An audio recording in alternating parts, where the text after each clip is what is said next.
All set to go here at Alberton. The classic clash, the Magpies and the Redlegs. Round 6, both teams off 2-2. Forward they go, the Maggies. Deep in defence. Opportunity well done by Dan Tocker. He got it out wide. And finally the footy ends up with Nathan Irvin. Played on quickly. The player with it is Robertson through towards centre half forward. Carter is upended on that occasion by Jason Miller, and well, there will be a little bit of bloodshed here. Look at players down. If we can go back right of screen. Well, Miller's hurt Carter. Jeez, he put a knife through that pack. Was very fair though, Alan. Yes, it was a good hip and shoulder bump. I just think Carter wasn't ready for it. He's paid the price. He did indeed. Going back, Fleming wrong way, didn't really look. And Robertson takes it over. So it started like a Norwood Port Adelaide clash, just how you'd expect. Well, it is traditional. It's always a real fiery clash, and it's a great opening for the crowd that's here. Well, Carter's still in some trouble backward of the play. This is Borlase in over the football. He started at half forward. McGuinness, a quick little poke at it. Daniels is there working back also as Clements. He can't do much productive with it, and it goes towards the line. Just go back and have a look at that player behind the play. He's going to be on a stretcher. And that's bad news for the Pies early in this game. You could hear the buzz go around the ground. You know, all the Port Adelaide people saying, gee. And it's very fair. He's just given him a good hip and shoulder, and maybe Carter was hurt when his actually head fell into the player. So, a boundary throw in. Just around from the ground is going to be postponed for a moment whilst this stretcher leaves the ground. And we'll have another look at this clash from a slightly slower that's shot. The first one, Stephen. Keep your eyes on number 17 right of screen. Have a look at him. Whack. He's on the prowl. We don't see that often. Well, talking from experience, if you knock a few Port Adelaides over, things get pretty fiery for the rest of the day. They certainly do. Well, they do, but so talk from experience, it doesn't matter how many you knock over, they never lose their concentration and they never get disoriented, and they're just as dangerous whether they've got 17 or 18 on the ground. And, but the point about all of this is that you've got to match Port Adelaide physically, because they will intimidate you and they will take you on physically, and you've got to be up to it every metre of the way with them. And I guess that's a statement of strength from Miller and Norwood. But I think as much as anything, courage and discipline and strength come from keeping yourself square over the footy. And there's no doubt about that, and that's what Port Adelaide are very good at. When anything like this happens, they are so good at getting the footy, providing for their teammates. But the Port Adelaide players didn't react too strongly, because I think they saw that first incident with Stephen Carter was just a good hip and shoulder bump. So we're losing some time here, but Stephen Carter won't have much concept of that, I don't imagine. It is one of the all-time worst feelings, isn't it? It's terrible. So we've got that boundary thrown 15 metres around from the Port Adelaide goal. At the back, it's Keating who pushes it forward, trying to work his way through with a little throw. The umpire couldn't have seen that, was McGuinness. And the ball's going to cross the line. So, yes, you're right, there is a big buzz. Wonderful day. And a real classic clash, as Neville said at the outset, between two very, well, sides chock full of heritage. Holding, and Keating's going to get a free kick. Yes, it'll go against Darryl Poole. Aaron Keating, 21, and came from South Adelaide to join Norwood this year. Miller, and right on him there. Listen to the crowd. Figgett went with him, and Miller right in front of the Port Adelaide stand, so you'd expect him to be getting some jeers. Big jump meat, he's good at that. Row on the ground. Pretty tough, isn't it? Holding the ball, they scream at Alberton. It's early at this stage. It looks like that Miller may be playing centre half forward, and I've yet to see him play that position since he's been over from the Brisbane Bears coming down to Norwood, and it looks like he's taking up the centre half forward position rather than the centre half back position. It's actually, I did see him when he first came over. I did see him play a few games up forward, Stu, and he looked a little bit lost there. He isn't comfortable with it. He likes to run at the footy. Seems to be a straight ahead player. Yep. Yeah. Chance in there. McIntosh is being picked or sharing the opposition with Ginniver at the moment. That'll be an interesting clash. McKay at the back of the pack, and his kick is intercepted. That, of course, is James Harrison. prolific goal kicker at times. Tyson into what breeze there is, coming across the ground. Good mark taken back there by McKay. He must have come on for Carter because McKay started on interchange. The player that Norwood have at centre-half back is Scott Robertson, incidentally. In Miller's absence, towards the line, Rowe didn't keep it in play. It's gone out of bounds. Probably luckily too, because it's gone out of bounds on the full at the other end. And game number 150 for the Norwood vice-captain. He's been around for a while. Obviously had 3-4 years with the Adelaide Crows. In and out of the side. And probably he was the most interchangeable player of the lot.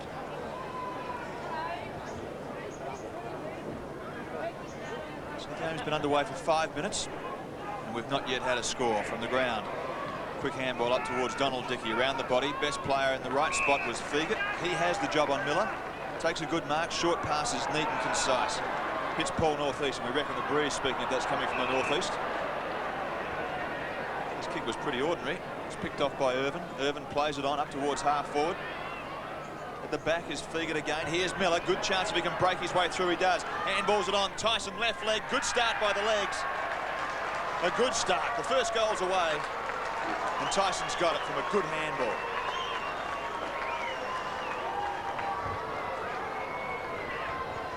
Well, there's a real challenge here for young Fegert. He goes for this contest, the ball comes out the back.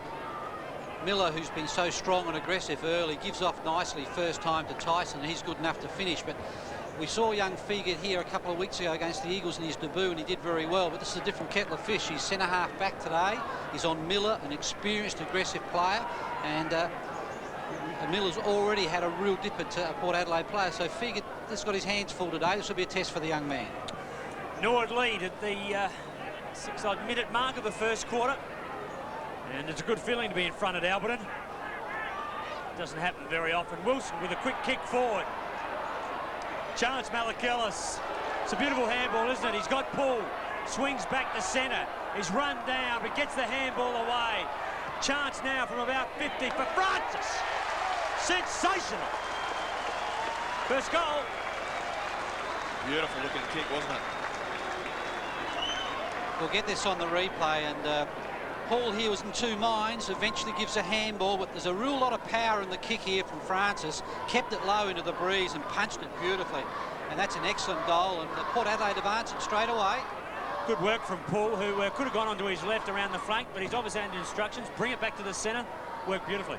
Well, that's where Port Adelaide are at their best, up and down the centre of the ground. So 1 goal apiece at the 8-minute mark of the first term. This game already has the hallmarks of being a classic encounter. Rowe, burst your way through there, big fella. They're both in top gear, aren't they? Both sides switched on for this clash. You can see it. The Williams-Gallagher Cup at stake. Brian Lees is missing from that Port Adelaide side. That's why Fegert's at centre-half back. Across the top was Wilson. I think he's given away a free kick. He has. Tyson's going to get another little possession here through half forward. James Tyson, good looking kick, just holds up in that little bit of breeze. It's across the leg. Reed, Delaney's back in the side today and picking him up. Malakillis, did he have the ball? Doesn't matter, the umpire's called play on. Wilson has the speed with Tyson. Off the ground, Dickey didn't carry the 10, Donald, holding the ball. And play on, Wilson takes it away. Left foot kick. Probably had time to straighten up on his right. It requires the discipline to do that. There's a first, the boundary umpire in dark shades. It's pretty cool of him as well. The kick comes back in. That's from Daniels. Brown. Smith can't quite take it. Hot pursuit, Robertson. Doing well back there early. Clements. Paul went at him. It's pretty tough. Brown does well to get around the corner. Now there are a chance of Maggies, Borlays. Space and vision. That is beautiful football, Magpies. Plays on. Scott Smith. You're right, it was magnificent work by Borlays.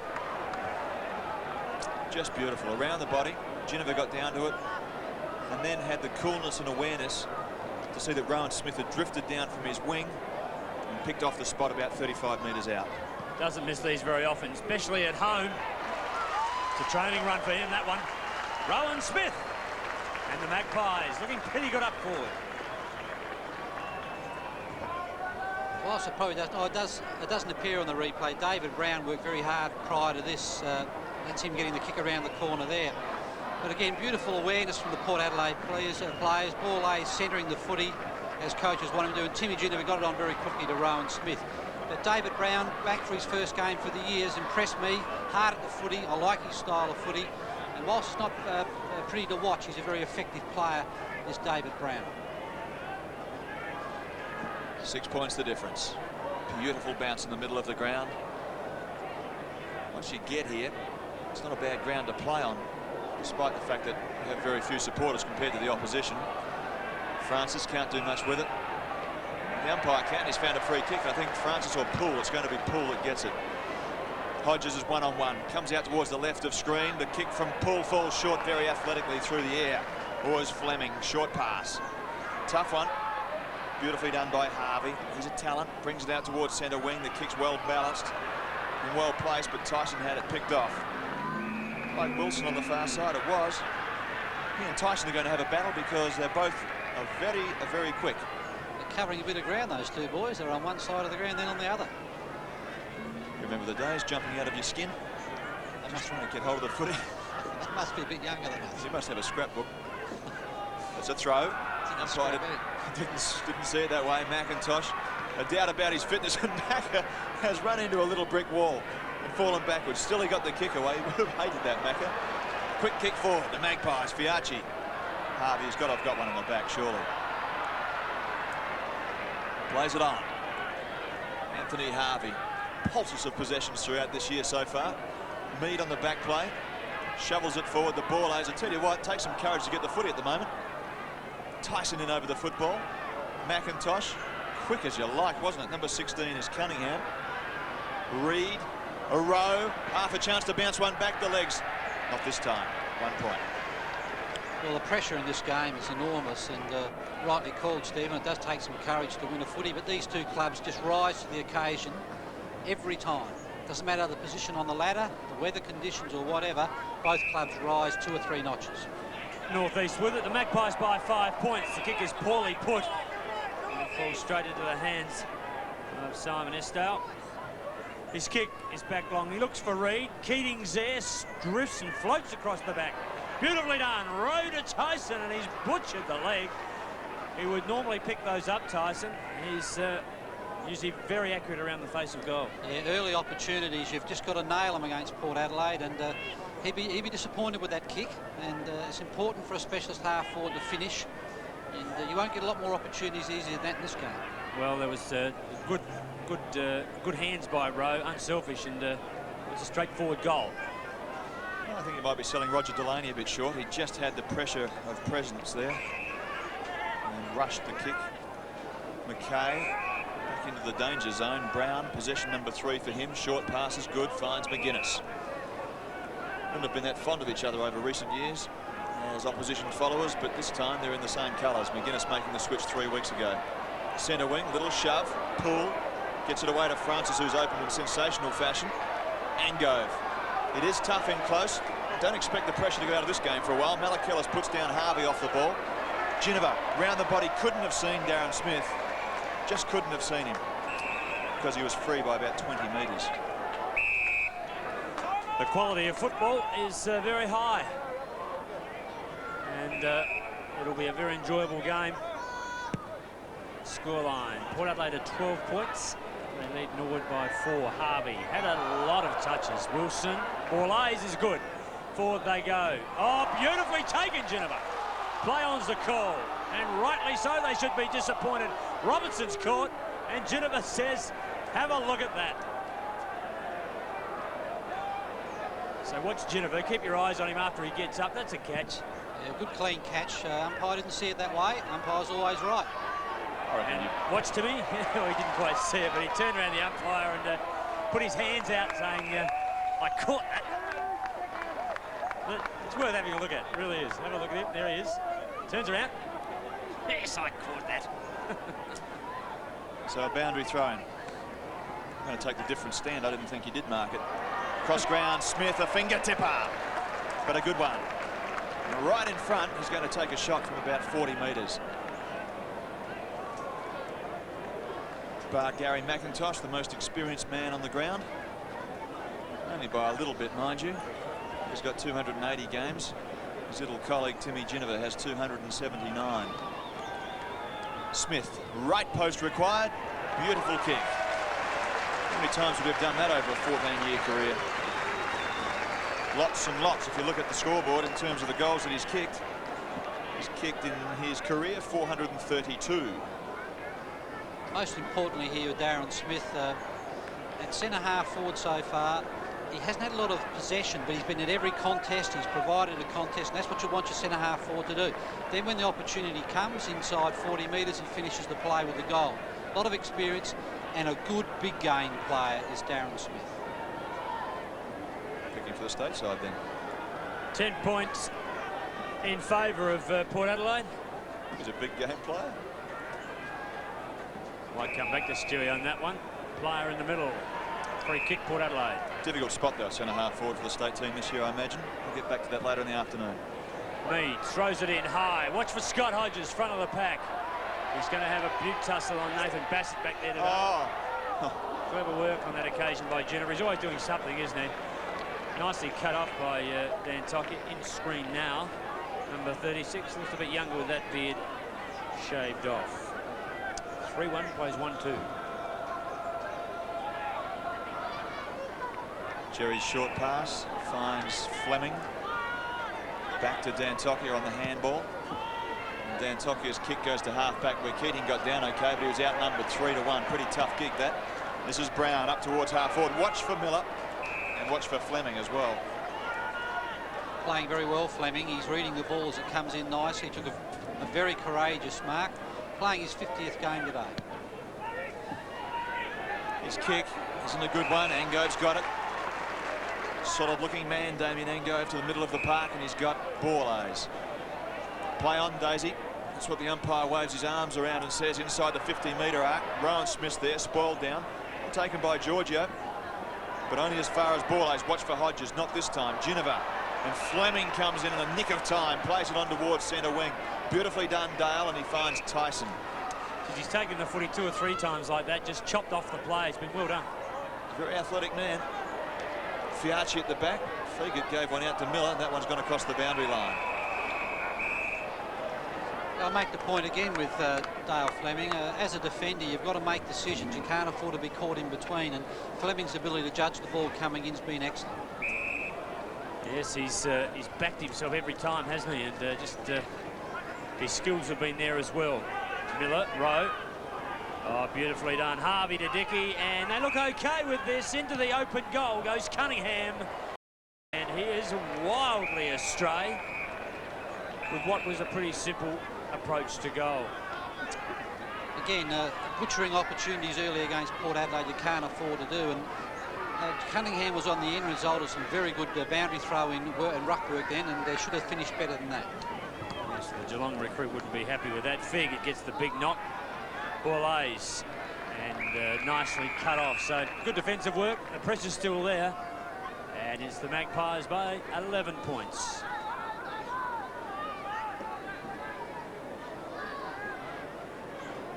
Mead and Estor across the top. Northeast. Fiacci, the old firm's all back together down there. Bar Lees, of course, who's been suspended. But Delaney's alongside Fiacci, who's alongside Northeast. One of them's picking up McIntosh, whose short pass was nearly but not quite taken down there by Harvey. It seemed to be Cunningham around the body, and he's just missed. A lot of noise down here, is there, when the opposition side go forward and score? 3-1. Plays 1-3. Delaney. Roger Delaney, number 7, 30 years of age, 175 games, 76 today. Been through many years in defence. Off they go, the Magpies. That was McGuinness. Nicely done by Keating, playing one back on the play. As a look, we'll go back towards Miller. There's a lot of Magpies around him, though. McIntosh and Clements decide Clements. Reed. Pretty tidy play, the Redlegs. Whose kick was that? That was Clements who kicked the ball in, and he was running towards one pocket and had to just get around a little bit of a bend. He's got around there and kicked it off the side of his boot and just gave the full forward a chance to run onto it. A lot of talent doing that. It's a Michael Ace kick. Ashley Reed. And, just offline. It's the post. Well, I must admit, I thought he'd set that right. Didn't bend or deviate 1 inch or centimetre even. I think that's going to be an important clash. The full forwards at both ends of the ground. Roger Delaney on Reed, and young Bassett's picking up Scott Hodges. And they are the main focal points and goal kickers for each club, and they'll be important clashes as the day unwinds. 9 points the difference. Cunningham couldn't take it. McKay can. Towards centre wing. Tough and tight early in this game. The Magpies with a little edge just at the moment. Speaking of an edge, Francis has got up in speed. He was held. It's the advantage. You get the front spot. Opposition panics and hangs on. To half forward, Smith's in the spot. Robertson's got the leap. Competition from Smith was pretty good. Fleming to the boundary line, but too far. Knew exactly what he wanted to do, but just put the boot into it too hard. If you're quick, Darryl, you've got one-on-one down there with Hodges. Sets it up for Scotty. It's a bit late because the cavalry had arrived. McGuinness out the back, shouldn't have much of a problem with that, and doesn't. Hit the post. Oh, yes, he does. One behind. Now, 21-40 have gone. 3-2 plays 1-4. Thought he had it. And that was a Rovers goal. One probably McGuinness should have kicked under the circumstances. He had a bit of space between him and the goal face and wasn't really under a lot of pressure. I think both sides probably don't play under this pressure week to week, and they're finding it a little hard to adjust to. Given the last quarter, he might take it. So to Dickey, beautifully done. Long hands. He'll get to Miller quickly. Fleming providing the run. Miller will be next. Figgett with him. He tries the body. Oh, no. Oh, you're kidding. Oh, dear. Body on body. That just can't be. We'll have a look at that in replay. Well, might Miller have a smirk. Well, there's been a lot of talk about umpiring this year, and some of it justified, some of it not. But when you over-umpire like that, particularly in a grand game like this, you're spoiling the game. Fiacci got it from the side of the boot of Robinson. Let's focus on the play as Fiacci gets it. Handballs across the top to Mead. Has a little bit of space to work in and finds it, then loses feet, gets it away, puts Francis under pressure. The build-up isn't bad, though. Ginniver inside half forward. Where's Scottmar? Got it. Starting to look a lot better, Scotty, isn't he? There's some real sharpness amongst the Port Adelaide players. Francis and Ginniver look to be in good nick, and Scotty's worked to the front there. I think maybe having that 8 or 9 day break since Anzac Day has been very good for the Port Adelaide lads. They needed a bit of a break. I think those 3 games very close together was a problem for them. Well, instead of Miller having it at the other end and conceivably having a shot, it's gone to the other. Hodges rocks back, kicks beautifully. Scotty gets his first. Port Adelaide get their 4th. They go along to 4-2 very nicely. Norwood a 1-4. Mead's gone to ground there, but Francis, a very quick handball. He looks very sharp today, as does Ginniver, who kicked the ball in. And Scotty, when he's on the move and taking the ball in front of the body, there's no one better in our competition. Finished off with a very good leg. When he's confident, he rarely misses. So Port Adelaide just sneaking away a little bit, and they've done it very quietly. 16-point margin. They'll probably go to quarter time. McIntosh works hard. They've missed him over the last week or so. Although they came over for a bye last week. Tyson on the ground. Good conditions. Beautiful day for footy. Mac is in trouble with the blood rule here. It's on his hand by the looks of it too. McIntosh in the wars at the moment, isn't he? Still like Rumpelstiltskin with that beard. There it is. The offending hand. Obviously someone's trodden on his hand and not a lot of fat around the bone. Off he goes. Matthew Toomey replaces him.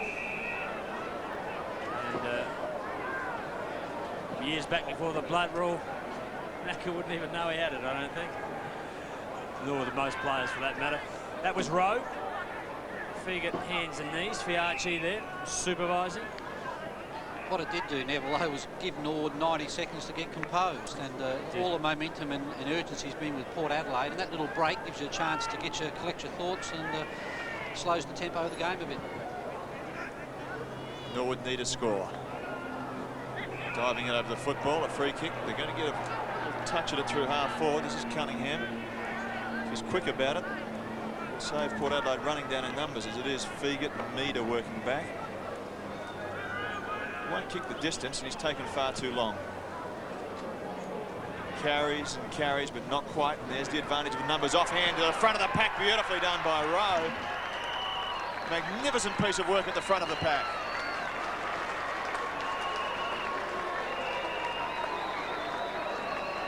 Stephen Rowe's performance over the last couple of games that we've seen have been very good, and his first decisions are much better than they were last year. That was a real Rovers goal, where he's read the contest very well, taken it clean, and most importantly, kicked the goal.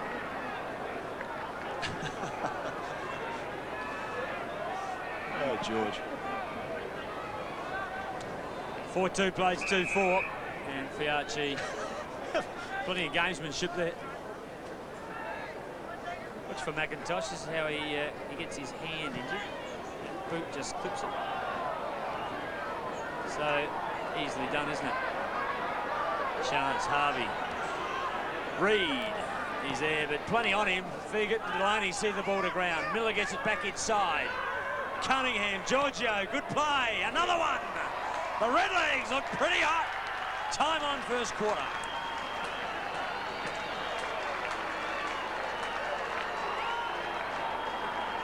Well, he didn't get that free kick a little earlier, or the mark did the big centre-half forward Miller, but he's playing well in terms of the competition. Got that out beautifully, and Giorgio made no mistake.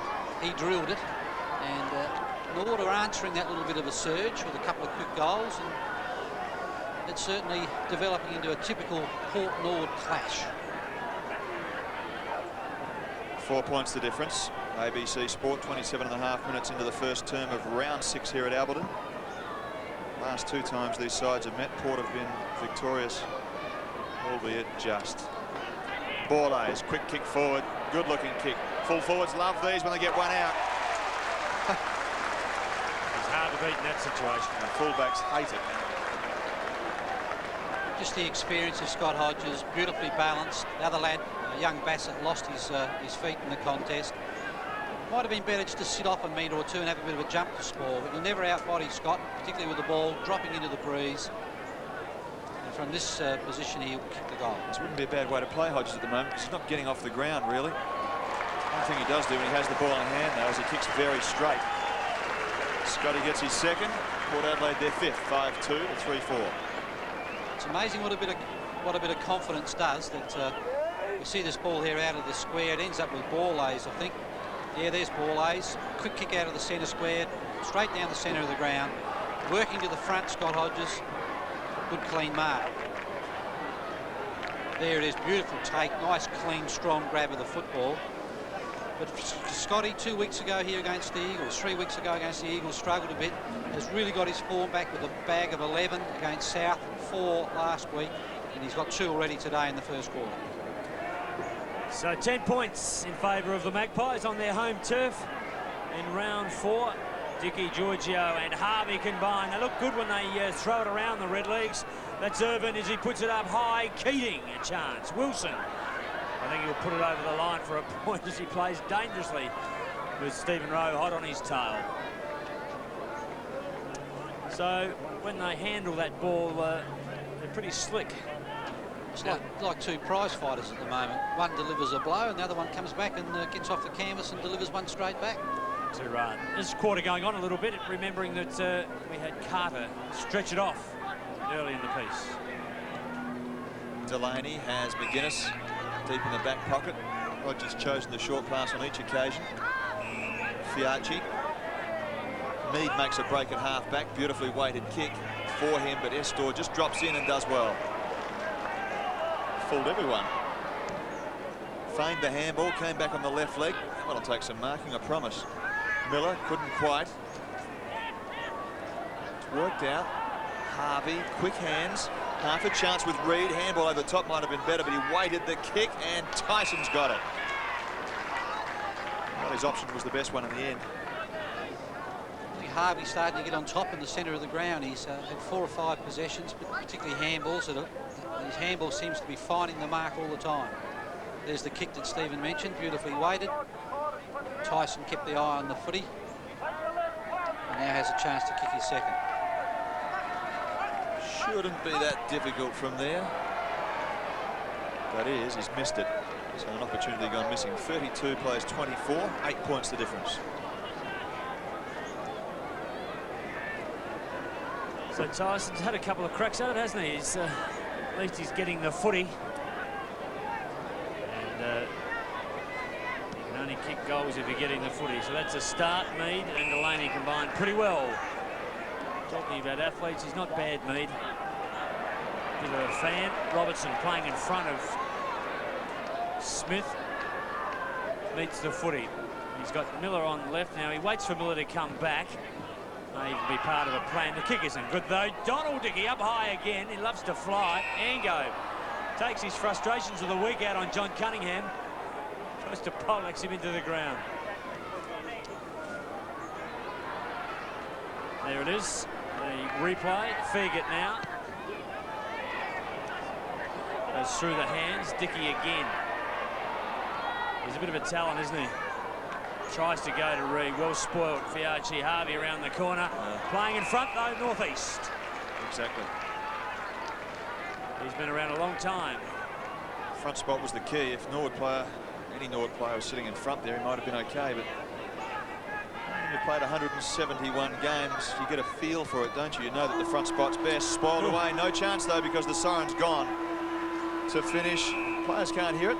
Umpire finally calls it up. To finish a most entertaining first quarter of round 6 here from Alberton Oval between these two grand competitors. We'll be back in just a moment with the second quarter on ABC Sport, with Port Adelaide leading 5-2 to Norwood 3-6.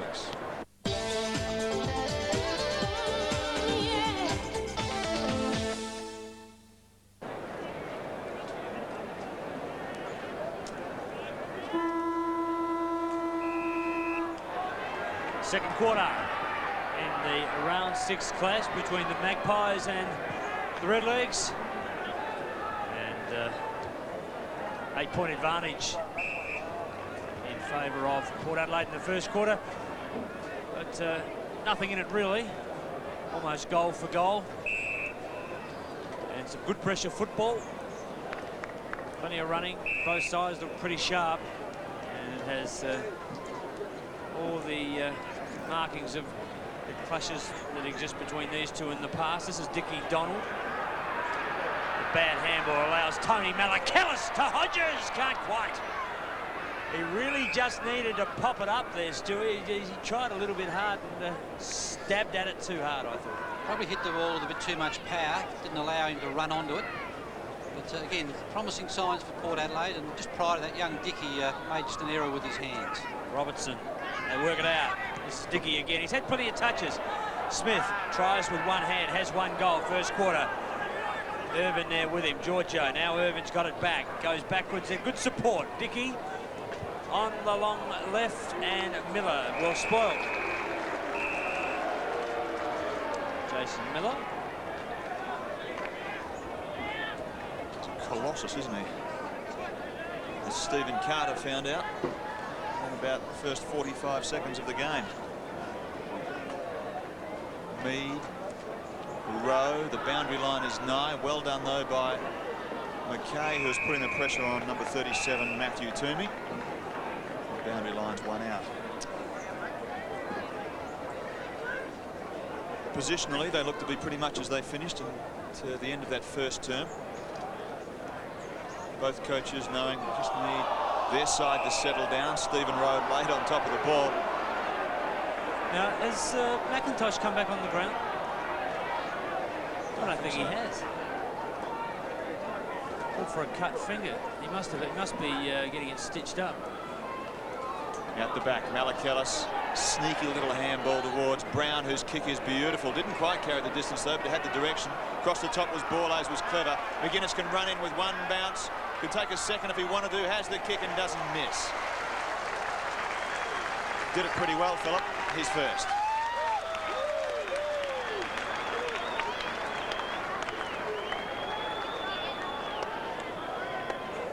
Darren Smith did very well there. He covered the ball with his body. Ball came from Borlase to McGuinness, and that's one of the times you do bounce the footy, when you can draw a player forward and either pop a handball over, or in that case, Phil McGuinness finished with a beautiful goal. Yeah, so that Scotty Hodges was looking for that one over the top, didn't come. 6-2 plays 3-6. The Magpies at home are always hard. Ginnivan out of the centre, and that's where they've started most of their attacks from. Pull the wrong way. Good steady football. Jerry Dantioca. And Totcher, I should say. Goodness gracious me.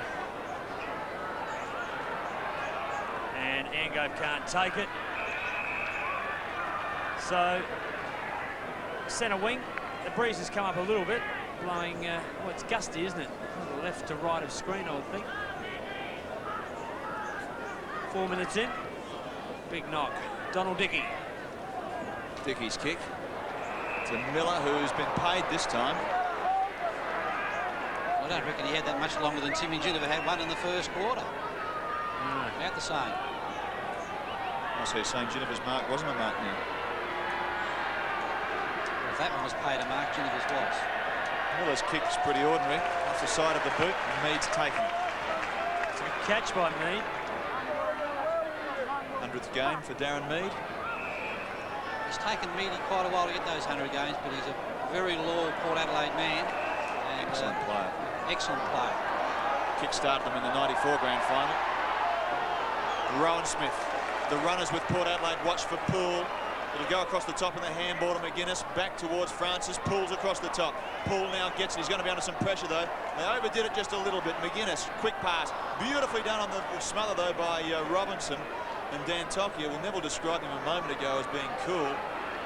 He's ice cool, that boy. Half back.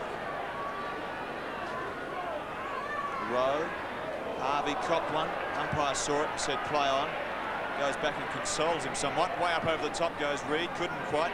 The small men aren't there. It's tough for Miller off the ground. Toomey. McKay. McKay's handball is to Delaney. Delaney will look for and find the line. He does finally. Big jump.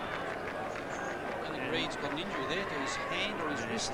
I think he's sprung a thumb, and if it's out of joint, he'll be in a fair bit of pain. Kick. Oh, lovely leg. I didn't see where it came from. Is it Cunningham? Harvey, I think. Harvey, yes. And to Reid. So the small men for Norwood in Rowe and Harvey, Giorgio are doing a bit of damage. And Peter Rowe's point of view, I think he'd like to be doing a lot more. Hasn't a goal yet. Might open the account at this end. Seems to be the goal scoring in. It'll be pretty close. He has missed to the left. So, unfortunately, and McIntosh, we were inquiring where he was, and I suspect he's had stitches on that hand. There's a bandage on it. Warming up, ready to come back on, we suspect. Well, unlike the last game we saw out at Prospect where Macca didn't resume after an injury, I'm sure he'll be back into the fray as quick as he can. Feegit, Brown, and Miller lined him up again, but Brown was good enough to traverse the length of the square. Good work down there by Bassett until he lost his feet. Gave it to Borlase. Costly though, isn't it? Darren Smith's there, similar to McGuinness. Which way or that for Stephen Daniels? Had to come forward. The handball goes across the top, and nonchalantly Hodges puts through his third. Bit easy. Didn't know what to do there, Bassett, did he?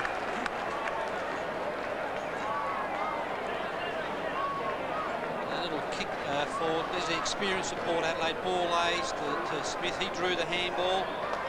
And Scotty Hodges, that's how they like them. Stand there and pop it through. Never been known to miss one from there, Scotty. Kick him from anywhere, though. 7-2, plays 3-7. just etching out a significant lead. Wilson feeds one out. Good support for Geneva to get the kick in, though. Towards half forward, lovely take. Bourlet stays under it with mounting pressure. Has runners everywhere. Figured to the left, and he's got players to the right in Tony Malakellis.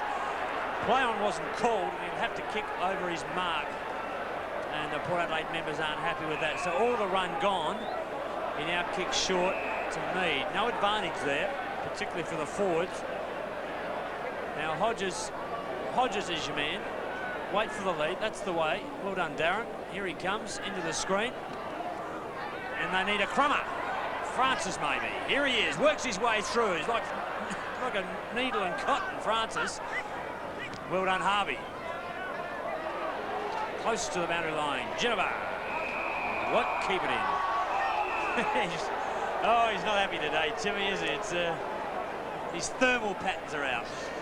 He's usually such a happy chappy, isn't he? Oh, and grumbling away. Stop grumbling, Tim. He's normally got a smile and a joke for everybody. There have been a few queries cast about Port Adelaide's pace. Not sure about that. Malakellis in screen, Rowan Smith in screen. They're both pretty quick across the turf. They've got Francis, Geneva, McGuinness. Carter and Engove aren't slow either, so generally speaking, they've got some leg speed out there. Little Wilson's a good, quick player, so... For 100 years, people have talked about speed and pace, haven't they? But I don't know about 100 years ago, Neville. I just heard Alan talk about it last week. But to take players like Cable and company, who played, 25 years or 20 years of football, and he was never found for pace because he had a brilliant mind. Donald Dickey, half back to half forward. Miller is there, can't quite take it. Opposite number 17 takes it away, and the Maggie crowd will love it. Every last little minute of it as Smith gets it at half forward. Across the top he goes, looking pretty menacing at the moment. Engove, pressure from Dickey's not enough. Round the body, but there's no one there in support except for Dan Tokia. Gives it back. Clements, good pressure. Good pressure. Put on down there by McGuinness. Clements, McGuinness again. Thrashing with bodies. Like sharks in a tank. 9.5 minutes have gone. Second term at Alberton Oval. Scoreline reads pretty well for the Maggies. 7-2 to 3-7. Pool out of the air. Has gone for holding the ball. It's the new rule. Lightning quick. Robertson finds Tyson further upfield on the far side of the ground. And they can waste a lot of time and energy over there. Miller caught behind. Free kick Mead. Cunningham McIntosh is good. Rowe with the run. That's better through the centre. Tyson. Cunningham again. The handball's not bad if it sits for Giorgio. It does. Left foot. Good bit of play. He has a couple. Giorgio. And good run by the Redlegs. A lot of possession. That's a good handball by Rowe. Over the top again. Cunningham, I'm not so sure whether he knew where that one was going, but the bounces favoured Giorgio. And nicely balanced. He's kicked the ball around the body for a very important goal. And a much-needed goal for Norwood. All the momentum's been with Port Adelaide since quarter time, and they'll need to get a back-to-back goals here to keep the pressure on Port Adelaide. 13 points of difference. Stephen Rowe comes off. As he did so, he was kicking buckets, footballs and throwing towels. Not happy. Been replaced by Todd Davey. Terrible being dragged, isn't it? I wonder what the point of taking him off is. I mean, he's been terrific. I agree, Rocky. I reckon, again, his first-time decisions have been good and he's been creative. I never understand coaches that do that. The ice bag's there, so maybe he has got a problem. I can't imagine that Peter Rode would take him off unless he was crook. Half forward, Miller was pushed, surely. I didn't see it that way. Todd Davey a chance to make an instant impact. Can't. Angove has a look at the line on the far side. Reid should have an edge in leg speed. Gets there first. In fact, he gets there second. The boundary line gets there first. I reckon he might have just jagged a hamstring. Well, that's bad luck for Stephen Rowe. That's obviously his frustration was because of that. And 150 games for Norwood today, and to come off in a traditional clash like this would be very disheartening for him and his teammates. Giorgio goes backwards to Cunningham from 50. Sends it in long. Back of the pack is Mead. Or it was northeast, I should say. And Wilson saves the day. Sweeping. Yes, it's bad luck for Rowe, and he's getting to that stage of his career, I guess, where those nagging injuries, they hang around for a bit longer. Harder and harder to toss. Caught is McIntosh. Before him, Miller. Giorgio, great tackle. McGuinness, this is Giorgio, around the corner and high. Anybody's ball, big jump. And offline was Irving. So, got a bit of the footy in their forward line, but they're under a lot of pressure, Norwood, and finding it very hard to find a loose or easy or comfortable ball. They've had a number of entries. It's 12 scoring shots to 9 so far. Wilson, little shove out. McKay. If he can get it across the top towards northeast, they're away. He does. Northeast does well to keep it in because he had the pressure of the boundary line there. And that's just the sanctuary that Keating looks for and finds. All northeast. 5 premierships, maybe even 6 to his name. Will have enjoyed his football career by the time it's over, I imagine. Paul Northeast has done remarkably well. So has a number of his colleagues who have racked up half a dozen premierships as well, like Darren Smith, Tim Ginniver. Borlase has got 4 or 5, so they've racked them up. Poole, McGuinness to Brown. He's under a bit of pressure as well. Darren Smith was like a stunned mullet. Just stood there and let them run off him. Harvey's a dangerous man to let run off because he'll catch it to pieces through the midfield. His kick is high, it's long. In the front, though, was Mead. Tyson off hands, can't take it. Mead's over the top of the footy. He'll have a bounce down inside that 50-metre arc. Once the ball hits the ground, the crumbing is ferocious, isn't it? There's a lot of players, particularly the smaller ones, prepared to work for the contest. And if you can take them clean from the contest and find someone on the run, it certainly breaks open the opposition. 14 minutes into the second quarter. It's round 6. And this is undoubtedly the clash of the day. Miller, with a ruck infringement, will have a shot at goal. Playing at centre-half forward. He's normally their centre-half back. He'll kick from 50, or close enough to it. And it looks pretty good off foot. It's been a successful move playing him there. It's not a fair impact on this game. Yes, Miller's given them something to kick the ball to. He's given them a physical presence. He has been aggressive, as we saw in the opening minutes with a very good hip and shoulder on Stephen Carter, which has resulted in Carter going off the ground. But he has given them a little bit of structure to aim the ball to. Goal kickers. Hodges has 3. He's the standout. The other side, Giorgio has a couple. Others are all singles. 15.5 minutes in. 7-2 to 5-8. There's not a lot in it. Just a kick. Another bounce down in the centre square. Most important that Norwood were able to get back-to-back goals there. It just makes the score line just a little bit closer. And there's no use kicking one and then Port Adelaide ripping down and kicking another. You've got to get 2 or 3 together to put the opposition under pressure. Free kick, Port Adelaide. Quickly on with it was Pedler, who's come onto the ground. Started on the bench. Tony Malachellis slips one inside to Francis, who goes to ground with Cunningham. And the tackling is ferocious. Port Adelaide are very hot today. They took a bit of a savaging from John Carl last week about their game. 9 goals, 22 against West Adelaide, and they dropped that game. 2-2 for the season. So have Norwood for that matter, but they've responded in the only way they know how, and that's with their attack on the footy and their attack on the man with the footy, or the opposition. Rowan Smith, beautifully done, Pedlar. Outstretched hands, took a beauty. Yeah, that's a beautiful catch. Mark Taylor from the Australian cricket team will be happy with that one. Chance, Dantogia, they're out of trouble, at least for now. Bassett did pretty well to get down to that. Took it cleanly, and then on the run, jammed it on the boot up there. Push out, and Reed's got it. So if Ashley Reed can get this one, the scores will be tied away. Hey, Roger. He's around a long time, isn't he? He's not particularly happy. Reed's kick, spot on. Tied away here at Alberton in round 6. Clash of the Titans over the last 100+ years. McIntosh congratulates Ashley Reid on his, what's that, his second goal? First goal for the day. Here's Irvine, who's got some pace and some penetration with a beautiful long kick forward. And you don't see it there on screen, but there was a little bit of a push. And Ashley Reid's gone back to kick his first goal, and scores are locked away. 7-2, 6-8, so 14 shots to 9. Norwood have had a lot more of the footy. And I guess with a lot of pressure from Port Adelaide, you could say they've been offline. Port had the same problem last week, as we've mentioned. McKay finally gets out of the pack. Centre wing. Beautifully picked up. Pedler. The bounce will be important here. Sits tight for Dantokia. Backs himself and runs straight into Pedler. Rowan Smith picks up a spill.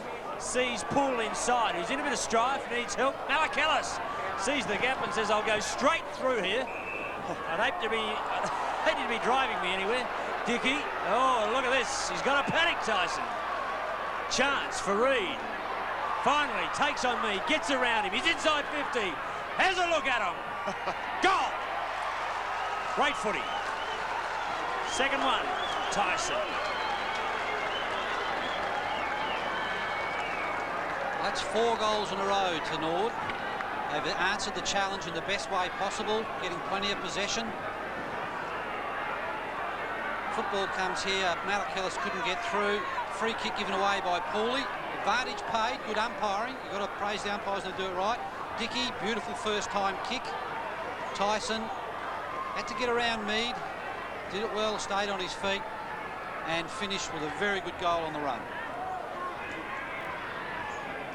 So for the first time in the day, Norwood get themselves in front by a margin of 6 points. Back in the centre, Giorgio couldn't quite connect with the kick because the pressure was there. Davey off the ground, paddles it forward. Fee gets there, so too is McKay. His little chip kick. Let's look at Pedler. They find the boundary line. The Port Adelaide have scraped up pretty well, haven't they? Having lost Carter and Lees from that back line. They've adjusted to that challenge pretty well.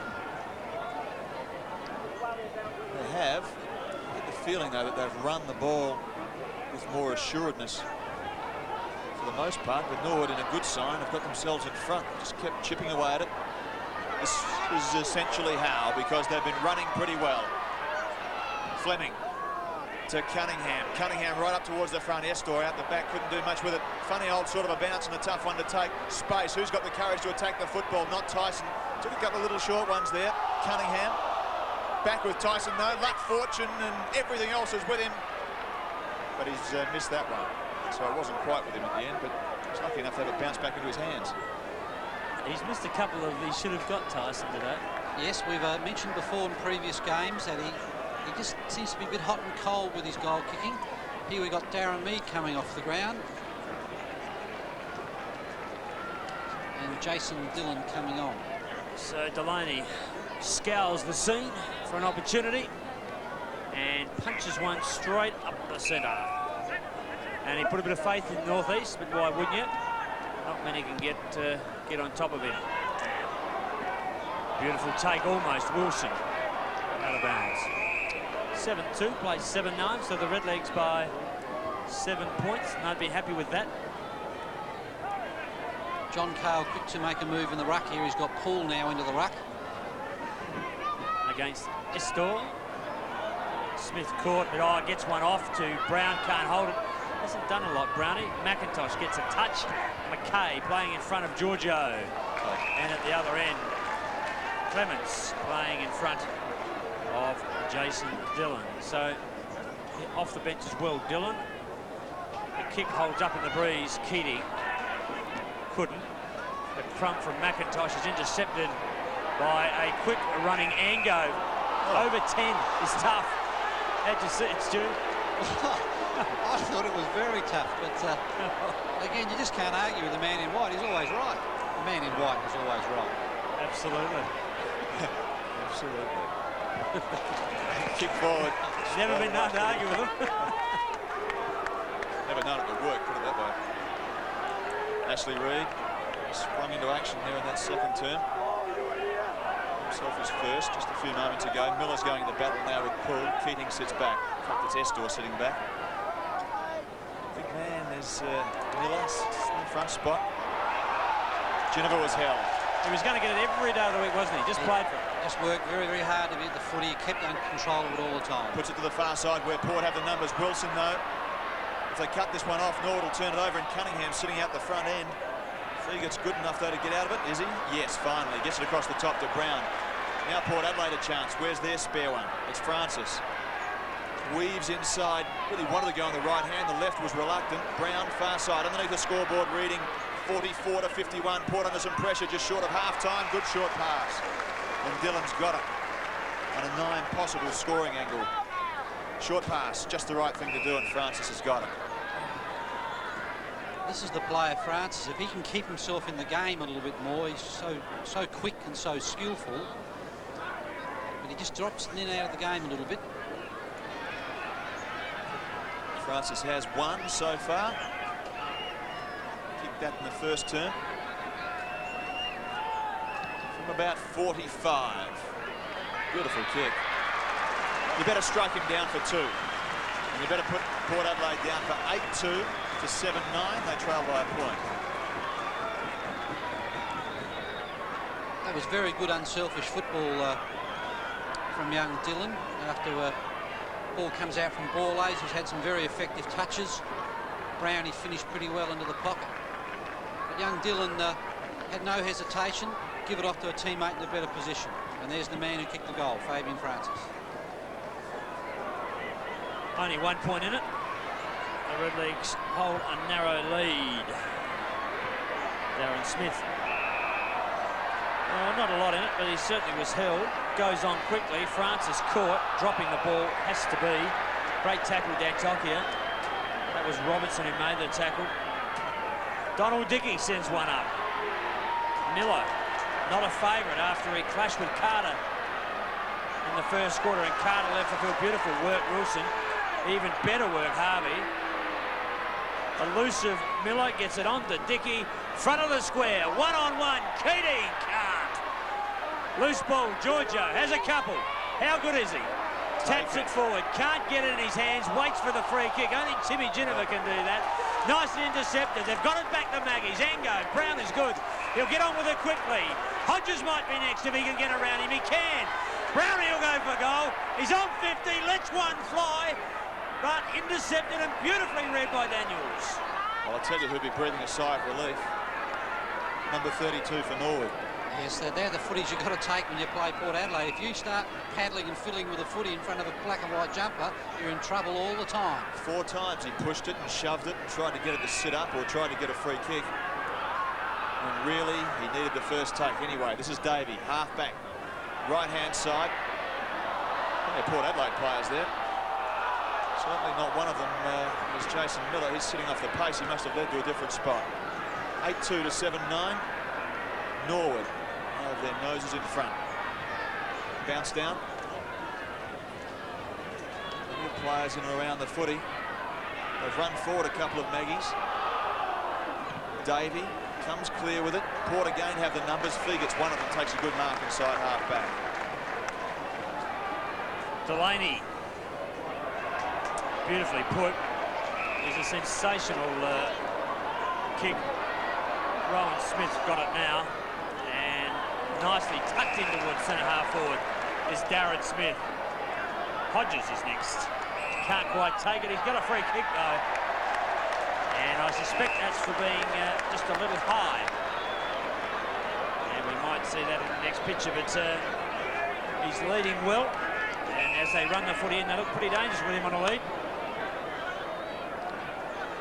It's a bit high. A little bit high there. You have to back him here on the home turf, Stu. Well, he's so confident today, and when he is confident, he rarely misses. It's not an easy shot from that pocket, though. He has 3, and he tried to steer that just a little bit. In a difficult angle. Notches up the point. Yeah, well, I think there's some signs there for Port Adelaide. Then you just saw Northeast running down the ground, and when the Port Adelaide defence back themselves in, they're very hard to stop. Yes, it's been a game of spasms, though, hasn't it? You know, first Norwood, then Port, and vice versa. I just think that crucial play was back in the Norwood 50-metre when they had that chance there, and they fiddle around with the footy. Port Adelaide thrive on that. Indeed they do. It was Giorgio we're talking about. Good mark, Paul. Gave it off to Rowan Smith, who tried to steer one in to McGuinness, was unable to. And they come out with it, the Redlegs. This is Robertson, puts it up high. Giorgio loses front spot to McKay. Miller having a good day. Caught, though. Beautifully caught by Figert. This is Giorgio. He's got the footy now. Reed on a lead. Can't take it. The loose ball. Crump. And kicked deliberately towards the boundary line. And beautifully done on that occasion by Wilson. It's been a good player for Port Adelaide today as Harvey leaves the ground. I thought he was coming off the ground. He's not indeed. He's still on. Scores are locked away. Imagine him losing Harvey at this stage. Paul at the back. McIntosh. Tyson steers one forward. Delaney in front. Oh, he played it beautifully. Keating and Figert collide. Out of bounds on the full. He almost... Oh, no, he took the advice of the goal umpire. And some very sound advice coming from the Port Adelaide's grandstand as McGuinness sends one towards centre wing. Wilson again. As I said, been a good player for Port today. Yes, Wilson's very impressive. He works hard. He gets plenty of rebound and run off the half-back line. Kick towards half forward. Loose ball. Chance. 1-2. Pedler from Geneva. And the smother from Nathan Bassett was a beauty.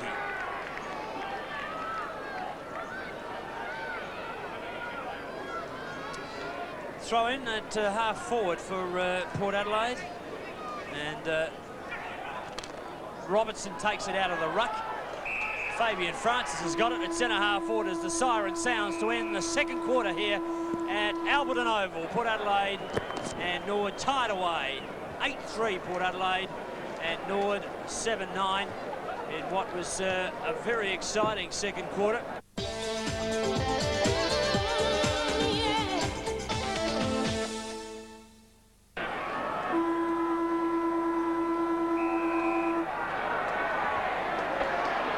Three plays at 7-9, so tied away in a brilliant first half. Out of the centre, Port Adelaide have been pretty strong. They've taken a lot of attacks from there. Poole started at centre half forward, and without Lees, young Figert started at centre half back and has done a reasonable job. McGuinness steers the ball in. Hodges has three, but he's outmarked on that occasion by the rover, Brown. Well, Brown, he's got a lot of courage. He just never took his eyes off the footy and backed into that.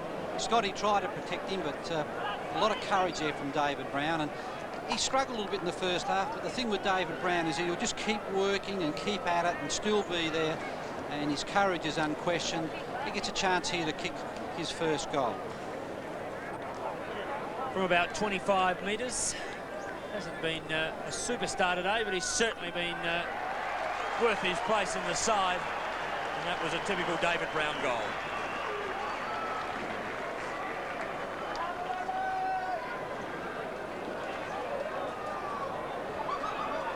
Ball comes free from Rowan Smith here, and ball kicked in by McGuinness, curling ball, and you see that fine mark by David Brown. When you're coaching footy matches, you love to see your bigger players back into packs, but when you see the smallest player on the ground do it, it certainly makes the whole team lift. So a minute into the third term, Port Adelaide get that little break. Just 6 points. But it's enough to feel confident that you can go on with the job. Port Adelaide always will challenge, no matter how far down they are. Interestingly, that with Paul in the ruck now, he's much more aggressive against Keating. And I wonder if that's obviously a ploy from Jack to get a bit more physical presence around the ball. There's Mead. Started in the ruck, hands it off to McGuinness. McGuinness now to centre half forward. At the back is Robinson, who's lined up at centre half back today. Keating, tough one for him to take, the tall man. Borlase. Ball didn't even carry 3 metres, let alone 10. Malakelis off hands. McGuinness around the body, right up towards the front end. Misses. Just the one behind, so 9-4 plays 7-9. Philip McGuinness worked beautifully there. He got the handball from Mead at half back, and ran 50 to 60 metres, got the handball back again across half forward. Excellent work from the follower. Jerry Nantokia will bring the ball back into play. He searches far and wide, goes to Fleming, comes through the centre, takes the risk, and they might just lose it. Well done on that occasion by McGuinness. Norwood in all sorts of strife. They're under a lot of pressure deep in defence. Daniels finally gives it to Fleming, Mackay and Dickey. And Dickey has been very athletic with those jumps. Cunningham charges through half-back, goes over the centre wing and punches one towards Jason Miller, who can't quite take it. Dickey's been an impressive player today. He made a couple of mistakes, but he hasn't played a lot of footy. This is only his second or third game of league footy, but he impresses me with his ability to catch the ball, and he's got some pace and penetration. He's played well. Mackay goes to boot it from the ground. Decided that discretion was the better part of that. And of course, we're live here at Alberton Oval. This is round 6. Northern Territory are taking our coverage. So too all of South Australia. So I hope you're enjoying what is always a very grand clash between these two sides. Been around for over 100 years apiece. It's not often that one gets the arm's length over the other. Beautifully taken by Bassett. Running back with the flight of the ball. Could have been any old traffic coming, but he did very well to take it. Short pass. Doesn't achieve much. Achieved very little. Nantokia, half-back, runs it towards the line. And finally, it goes over. Of course, they're playing for the Williams-Gallagher Cup today. Always adds something a little extra. Two famous footballing families. Mackay with some strength close to the boundary line. McIntosh and Cunningham have him. Ginnivan comes to his aid. I think that's most important that we maintain our tradition in the SANFL competition, and playing for that cup. Two great footballers, past people that were in their history of the game. I just think that's a fantastic scenario for the SANFL competition. We must retain our heritage and history, and more derbies like this where you're playing for those awards is very important. Hodges high on a kick from McGuinness. Fleming overruns it. Nantokia. Tough. Robertson caught. That's got to be holding the ball. Not so, says the umpire. Both sides on 2 and 2. Port Adelaide have beaten the Eagles in South Adelaide, and they've lost to Central and West last week in that horrible goal kicking, or a lack of goal kicking. 9-22 they booted. Harvey has been very good in the centre. Miller, those boos are because he's knocked over, as I said, Carter in that first 45 seconds. To half forward, Bowman's onto the ground, couldn't quite take the mark. It's one of his specialties in the air. McIntosh held onto it. Nobody really prepared to fling him to the ground, so he's still got the ball away. Finally gets worked out towards Dickey. Round the body. Only Port Adelaide players in that little vicinity. Wilson does okay. Northeast pushes it forward to McGuinness. Now McGuinness with some space. Takes it and breaks a wobbly old looking kick into the path, however, of Rowan Smith. Doesn't quite sit for him, so he has to go around the body. Oh, then squeezes between two players as if it was orchestrated. To Hodges. Spoiled forward, beautifully done by Fleming. Short pass to Dickey. With some space he can run. Darren Smith goes after him, but the veteran won't catch him. But it's a good example to put pressure on. Fairgate playing on Miller at centre half back in the absence of Lees. Has done a reasonably good job. And I'd almost break them even at this stage, Stu. Yeah, I've been very impressed with that contest. Miller's been aggressive. The young lad in Fairgate's come back pretty well, and they've had a real good contest. Timmy Ginnivan lets one fly. Brown. Oh, he's got a runner inside. It's McGuinness. Has a bounce. He's got Pedler. It's Hodges he goes for, though. Big punch from behind. Smith stays over the ball. That's Darren Smith. And it's a damaging or dangerous looking forward play when McGuinness has got that free running ball. Well, since half-time, McGuinness has had 4 possessions, has worked very, very hard. It's becoming a danger player now for Peter Road, and they may have to make a decision there whether they're going to allow him that little space and room to run around. Dickey takes it from the spoil. Harvey is gunned down by Francis, who's very, well, he's quick. The ball goes across the line. Daniels, who's picking up Hodges, has actually done a pretty good job on him, hasn't he? Every time the ball's come in where forward likes it on a free-running lead, he's been there with long arms and quick pace. He's always there at the contest and has done a good job for a young player. Poole and Miller and Dickey, who continues to be impressive. Quick kick forward by Giorgio. Just not quite enjoying it through half forward at the moment. Miller's been impressive in terms of his competition, but not really anybody working off him at the moment. Darren Smith playing around with the footy, trying to get it forward. And I'll tell you, there's a good reason to play around with it because it's pretty tight and tough in there. David Brown gets up last with the ball. Video sales, of course, at ABC shops in Adelaide. I believe also in Modbury, or if you're in Darwin, or if you want to make a telephone call, 343-4601 for any of these SANFL games. McGuinness. Goal. No, The post. pretty close, wasn't it? He's a dangerous player.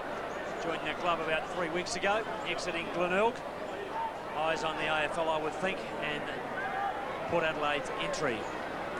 Jerry Dantokia is a good player for Norwood.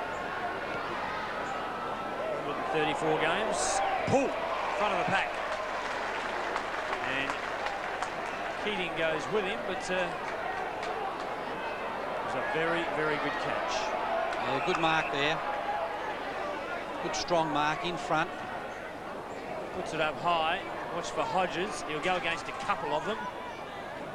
And it'll go through for just a rushed behind, taking Port Adelaide to 9-6, Norwood 7-9. Updates about town. The Eagles are in front by 32 points. South Adelaide under some pressure. The Double Blues are hanging on at the moment against much more fancied North Adelaide by 9 points. The game between Glenelg and Central District, the Bulldogs doing it pretty easily. Big punch down, a chance. The crumb taken by Norwood. Dickey, who is developing into the best man on the ground. He's had some very important touches. Back of the pack, Tyson missed a couple of easy goals, but he's kicked one as well. McIntosh, quick hands. Miller from the flank, steers one in. Reed under a lot of pressure. Delaney there. The crummer should have been Tyson. Too late on it. Northeast gets it. A lucky kick. Goes straight to McKay. He'll play on quickly. He wants Poole. Watch for Keating. He's too late again. Good move. Poole's playing well. Yes, he's been an important player. Dances around Keating. Goes on with it quickly. Puts it in high. An impossible ball for any forward. Punched away on that occasion by Simon Estow. Giorgio runs short and over it. Borlase can't. Backwards, Giorgio towards the boundary line. And Francis sees it over. You can feel the pressure. It's just been there since half-time, and Port Adelaide are really flexing some muscle here. And it's important for Norwood to get a bit of a clean play and get themselves back into the game. Ginnivan, quick kick. McGuinness doesn't bounce quite right for him, but he's still good enough to get hold of the football. Finally, the ball goes across the line. We've got 9-6 playing 7-9, 9 points the difference. And there's a very good crowd in watching this classic encounter between two heavyweights of the SANFL. The Aggies by 9 points. Estor, Davey. Not sure who Todd was looking for there. Worked his way back into the league side, played a lot of reserves footy, and was a valuable player for Red Leagues last year. It's a lot of touches, very fit player. Playing 3 or 4 different positions. Giorgio stays over the footy. Francis fumbles, or blocks it, I should say. Clements in there. Borlase, Brown, quick hands, no time, plenty of pressure. Ginnivan needs help. Smith wide. That's Rowan Smith. How good's that? Just how good is that? 2 goals, Rowan Smith. He's a dangerous player. Just get the feeling that the Port Adelaide are really starting to put some pressure on now. Pedler got the ball out first time. Borlase, who's had a lot of effective possession this afternoon. Brown, who's been quite good since half-time. And Ginnivan, well, Timmy never lets you down in the tight situation. And sitting out there by himself, does it a lot of times. It finishes beautifully to kick his second goal as Rowan Smith. Danger signs now for Norwood. They need to win the ball from the square. They need to have 2 or 3 players prepared to work extremely hard up and down the centre of the ground. And this next 5 or 6 minutes could be telling in terms of how this game's really going to unfold. 15 points the difference. That's Aaron Keating. He's up against Poole. And the bounce favours Poole. You're right. Norwood have got to get it moving. However, the left side of your screen is the scoring end. Play on, says the umpire. Up they go again. Bassett spoils it away. Comes down to Smith. Dangerous. Is on the correct leg. David Brown round the body, no problem. Brownie gets his second. And Port Adelaide are on the march.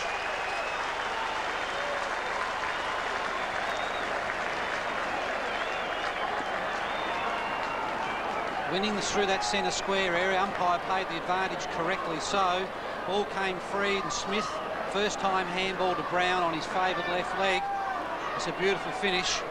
It's decision time now for Norwood, because 2 weeks ago against North Adelaide they controlled a game of footy, and then North Adelaide really worked hard and Norwood didn't shut anyone down. They've now got to make some decisions to shut a couple of Port Adelaide players down, force a few ball ups to get control of the game. Yes, and there's the scoreline, 72-51. Poole out of the centre again. They've been dangerous. McGuinness and Hodges. Not quite. Well done, Daniels. Keeps his feet. A good piece of individual footy. He needs some help. Fleming stays over it. It's a good shipment. Harvey gets out of the picture. Fleming caught with the footy. 4 versus 1. Good luck. He had time to get rid of the ball, and that's what the new rule is. Smith, back of the pack. Quick entry. Port Adelaide. It's killed Norwood every time they've done it. He's judged this ball beautifully, dropped out the back of the pack, and you can just see this pressure. And as I've said before, Norwood have to make some decisions, particularly their midfield non-ballers. Second only to Gary McIntosh's games at 313, 280. Darren Smith, and a handful of flags. He's done this plenty of times before. Number 28 kicks his second. All right, Alan. What decisions would you make? Well, I'd be telling my centre-line players and my midfield players to start to man up, play one-on-one, force some contests, force some ball-ups, slow the play down until you've got some sort of chance to regroup. But you just can't allow players to run around unchecked. And that's where you've got to go man-on-man, centre square straight away, get alongside, arm across. Norwood changing their rucks off the bench. Keating off for Simon Estelle. Hodges has 3 and a string of 2s there for Smith. That's Darren Smith, Francis, Rowan, Smith and Brown. So we're starting to rack them up. 15 minutes into this third term. Danger signs for Norwood, that's for sure. Good push in the back. Not on.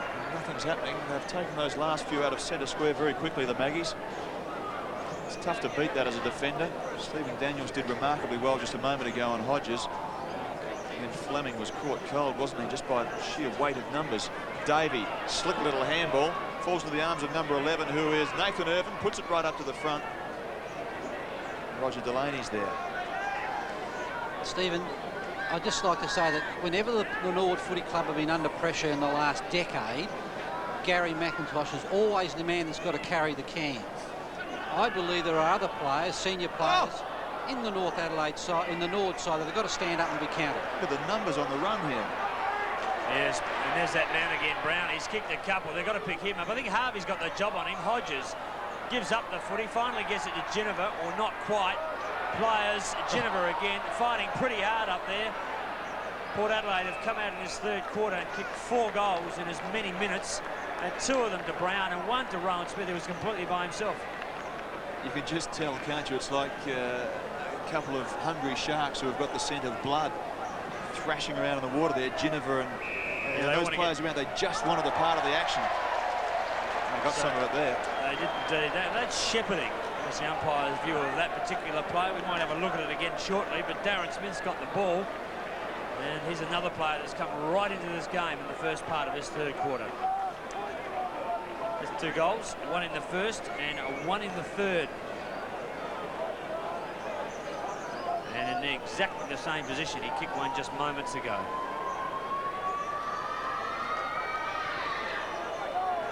Ooh, well, that will hurt Norwood, and that might just be a turning point.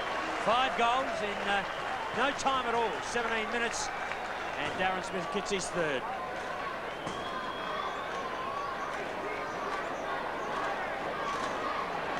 Well, Again, I have to say, I believe that should be a play-on situation. I didn't see a free kick there, and unfortunately those free kicks hurt when they're 25 metres out from goal.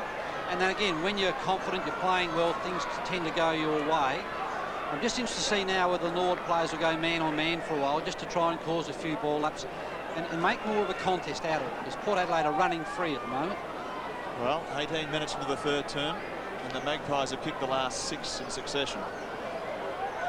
It's a good little run-on for them. We're talking about McIntosh and his ability to kick-start Norwood. There's a doubt about his back. He was off earlier in the hand with stitches, earlier in the game with stitches to his hand, so he's not 100% by any means. And it's asking a lot of the veteran after 314 games to keep coming up week after week and keep lifting them when they get into these difficult situations. But in almost every game so far, Norwood have gone to sleep for a while, and that would be worrying, I'm sure, to their new coach, Peter Rode. Emerging from the wilderness from nowhere is Nathan Bassett. And Nathan, your side really needed a better kick than that. Across the face and out of bounds on the full.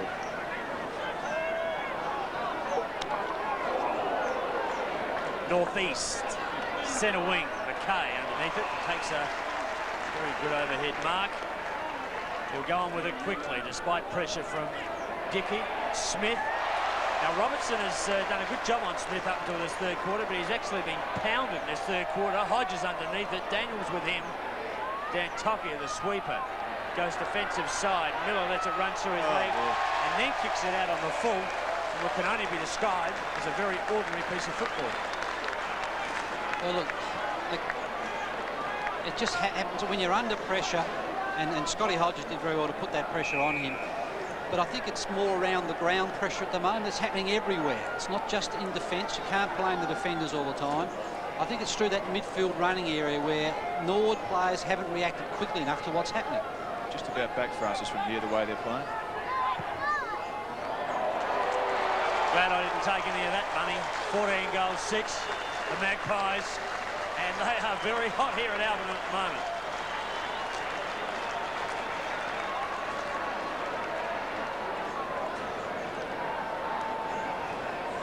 The handball didn't quite get to him on the ground, which put him under pressure straight away. Clean bowled him, and then the full forward, Scott Hodges, put some pressure on, and Francis finishes with a beautiful kick.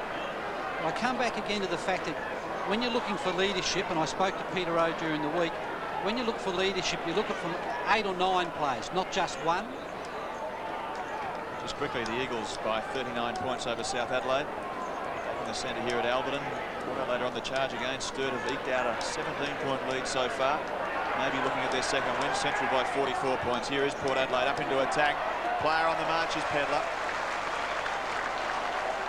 Well, this game was evenly balanced a little while ago. If you've been involved in the SANFL for a while, this is all too familiar. Port Adelaide goals at the 11th, 12th, 14th, 17th and 20th minute mark.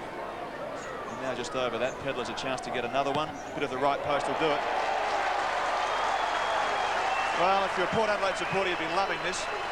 If you're not, it irks you because they just keep doing it time after time after time.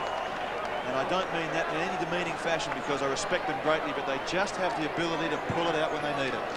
Well, their form has been indifferent this year so far, with 2 wins and 2 losses. But big games, isn't it? Well, this is the game they set themselves for. And that's a beautiful leg from Pedler. He finished that one very, very well. They are masters at getting up in the big game. 15-6 plays 7-10, I should say. 21 shots to 17. So, whilst there's a 44-point advantage, they were even at half-time, if you remember. It's certainly not come from any poor kicking. Port Adelaide by 44 points. It's hard to believe, isn't it?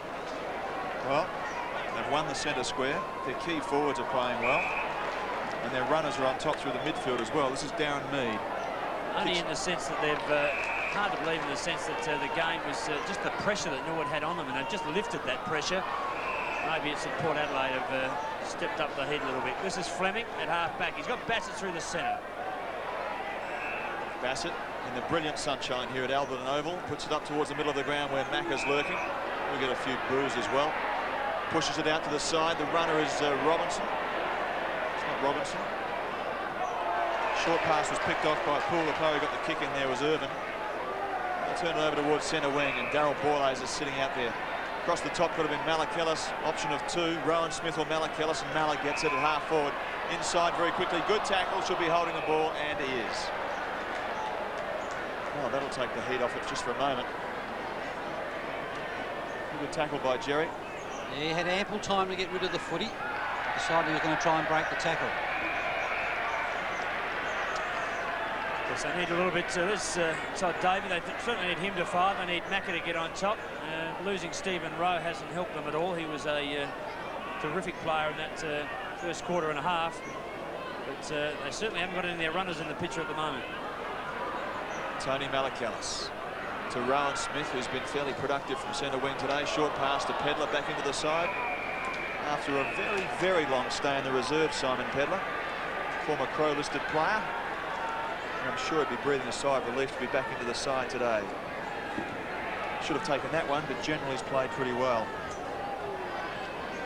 Darren Smith got the tap.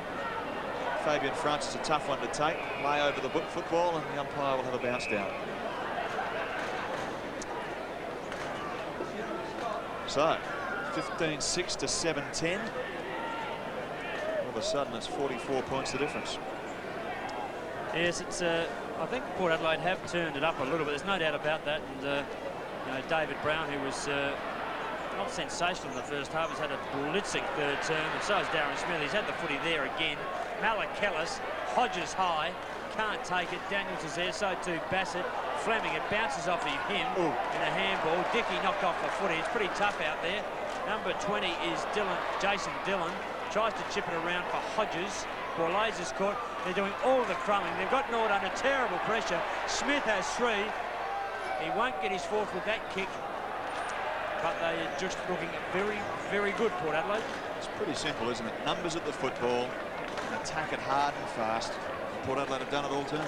Yeah, and as Stewie would know, as being a coach straight out of the scene, you've got to do it all day against sides like this. You can't just pick and choose when you want to do it. It's your ability to maintain the pressure, and that's why Norwood have been disappointing so far in this quarter, because when the pressure's come on, they haven't been able to come back and really put some pressure back on Norwood. They're letting Port Adelaide dictate all the time. Not all is lost yet. It's difficult for them. Beautifully done by Ginniver. Had to be a good weighted ball. It was well done to Malakellis, to Darren Smith across the top to McGuinness, and there is another one. Let's count them up. His second. 1, 2, 3, 4, 5, 6, 7, 8 for the quarter.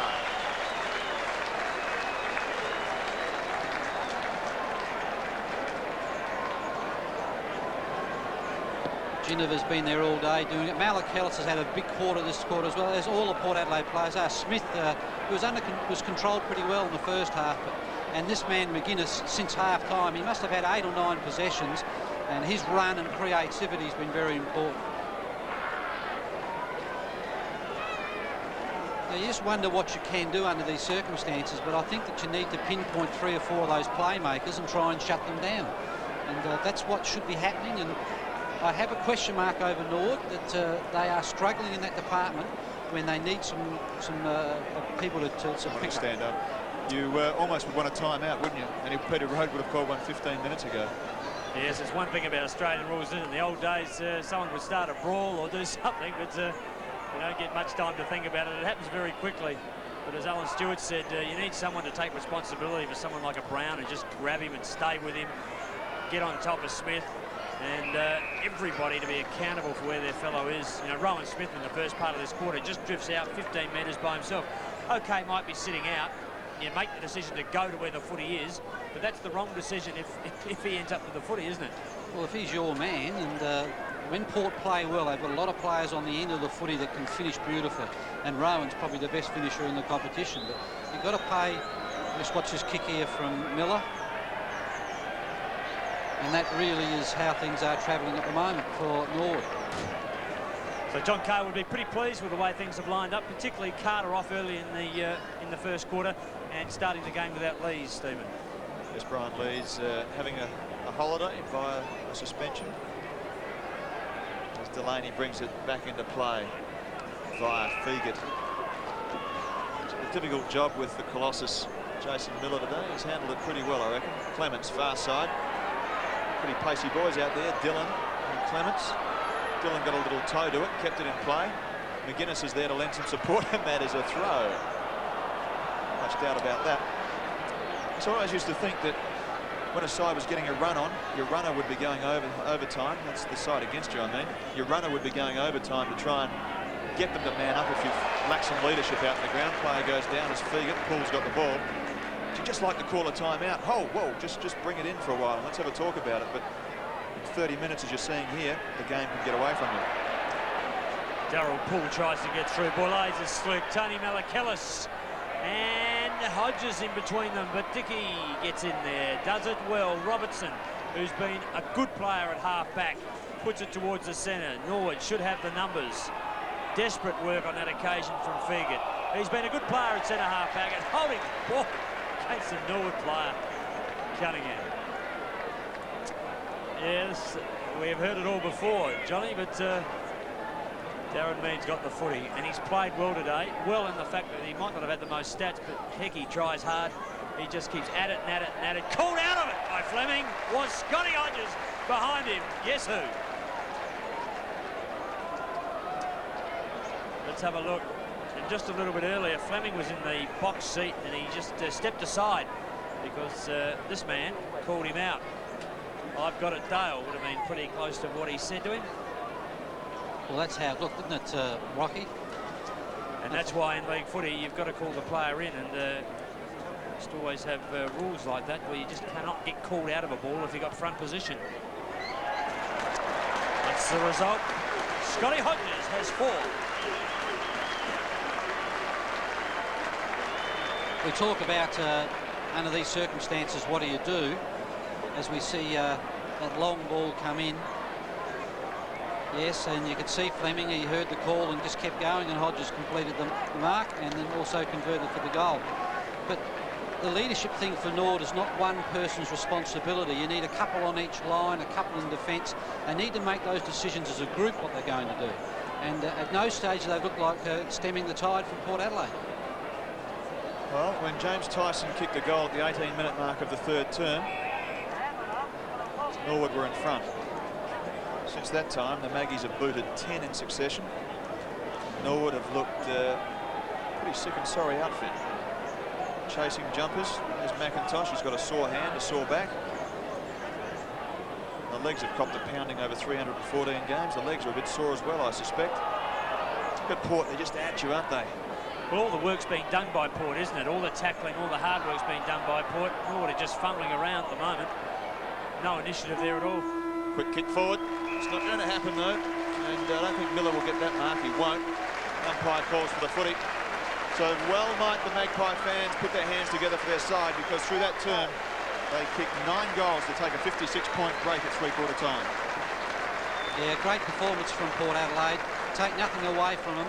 Their ability as a football club to respond and do it as a team has been excellent, and they thoroughly deserve their lead. So 56 points the difference at Alberton at three-quarter time. You're on ABC Sport.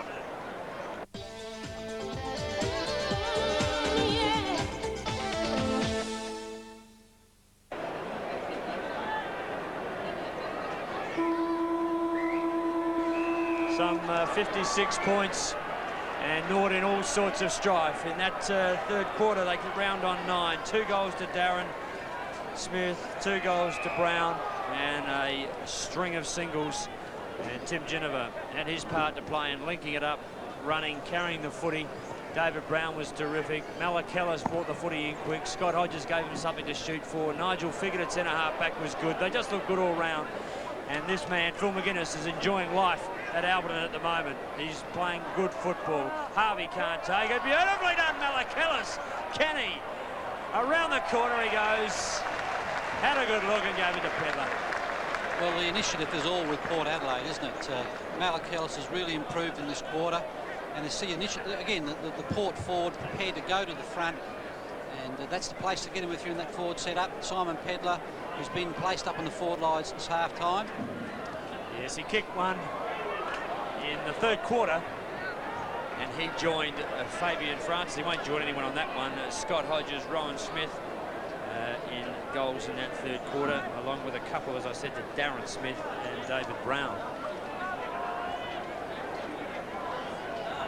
Well, Jerry D'Antokia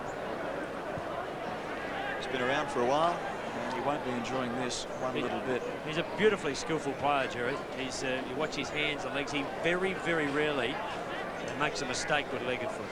Yes, it's taken until the twilight of his career before people have really acknowledged that. Best and fairest winner a couple of years ago. Well, it was like Keith Thomas, you know. The state selectors would never pick Keith Thomas, but he's one of the most brilliant players in the SANFL in his time. Across the top, no chance for Bassett. Dickey works it out. Harvey and Clements are in there working hard. The kick goes up towards half forward. Cunningham's been a bit disappointing for Norwood. Spoiled away. Darren Mead will be first there. Not much there in support though, so Mead looks for and finds the line. 17-8 to 7-11. He's been a good player today, Mead. His work rate is the best part of his game. 25 years of age, his 100th today, and we congratulate him on that. This is Poole to Brown. David Brown's improved as the game's gone on. Oh, his first half was, he's always unorthodox, isn't he? Oh, Dickey's caught with the footy.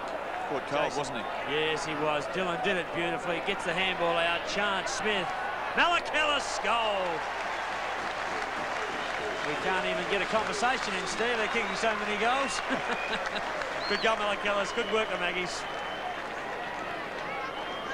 There's a lot of Port Adelaide numbers around the footy now, and they all want to get there first. And Jason Dillon, who's been a very good team player for Port Adelaide, ball comes across and Malakillis finishes. But just the hunger that there is there at Port Adelaide at the moment, they are just working so hard as a group, wanting possession, wanting to create for each other. And we've seen no sign or semblance from Norwood that they are prepared to man up and make a contest out of it. So 3 minutes have gone, 18-8 to 7-11. McIntosh. There's another bruise for tomorrow morning. The ice bag's ready at the parade. Fegit can't take it. Reed somehow worked his way out of the traffic to Tyson around the body. Good kick. James Tyson gets another one. It's his third for the outing.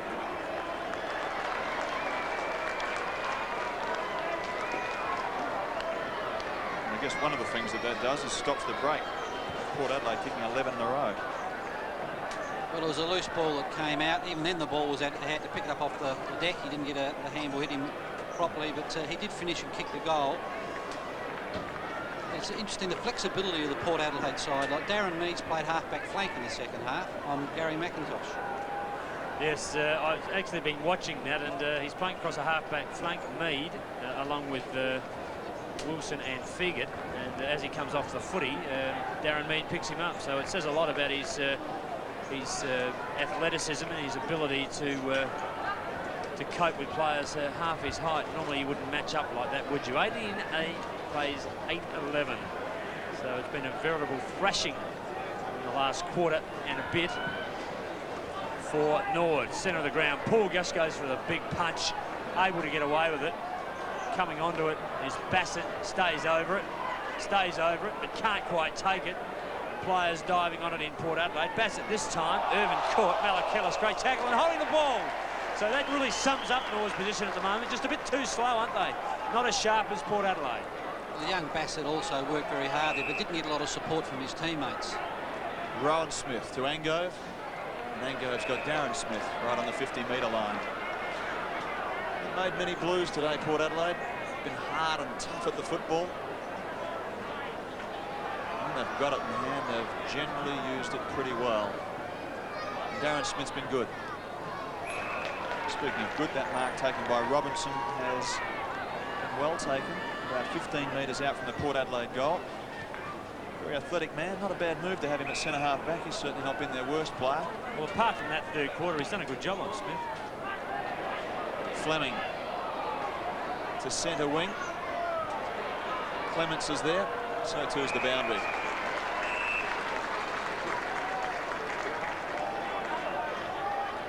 Norwood would be a bit worried about this.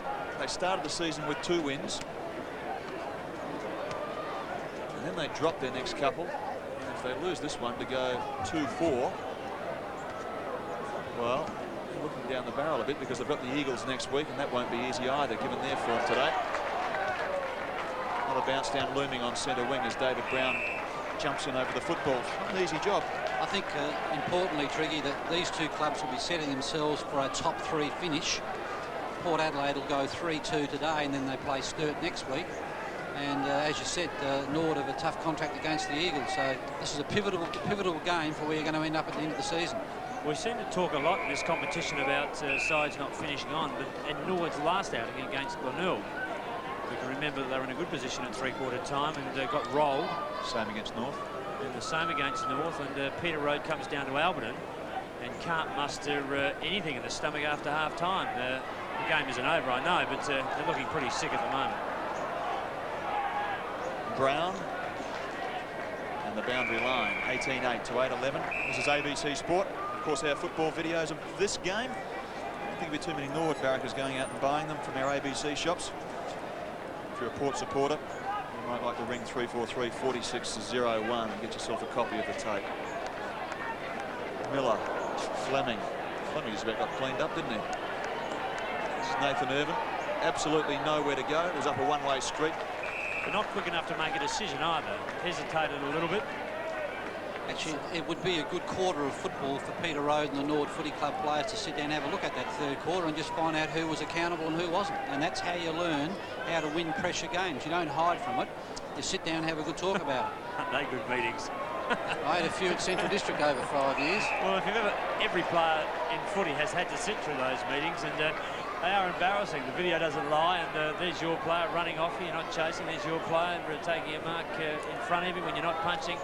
And they're good learning techniques. Good catch, Pedler. He's been damaging up forward since he came on in that third quarter. Yeah, it's a beautiful mark. Took it nice and clean. And took it at its highest point. Jumped really high to the footy. A chance. Fee gets down behind play. I don't think it's, he thinks, well, I hope it's not serious, but he's not moving, so I guess that implies that it might be serious. As Hodges steers one towards goal. His 5th for the outing. And Port Adelaide looking just far too strong.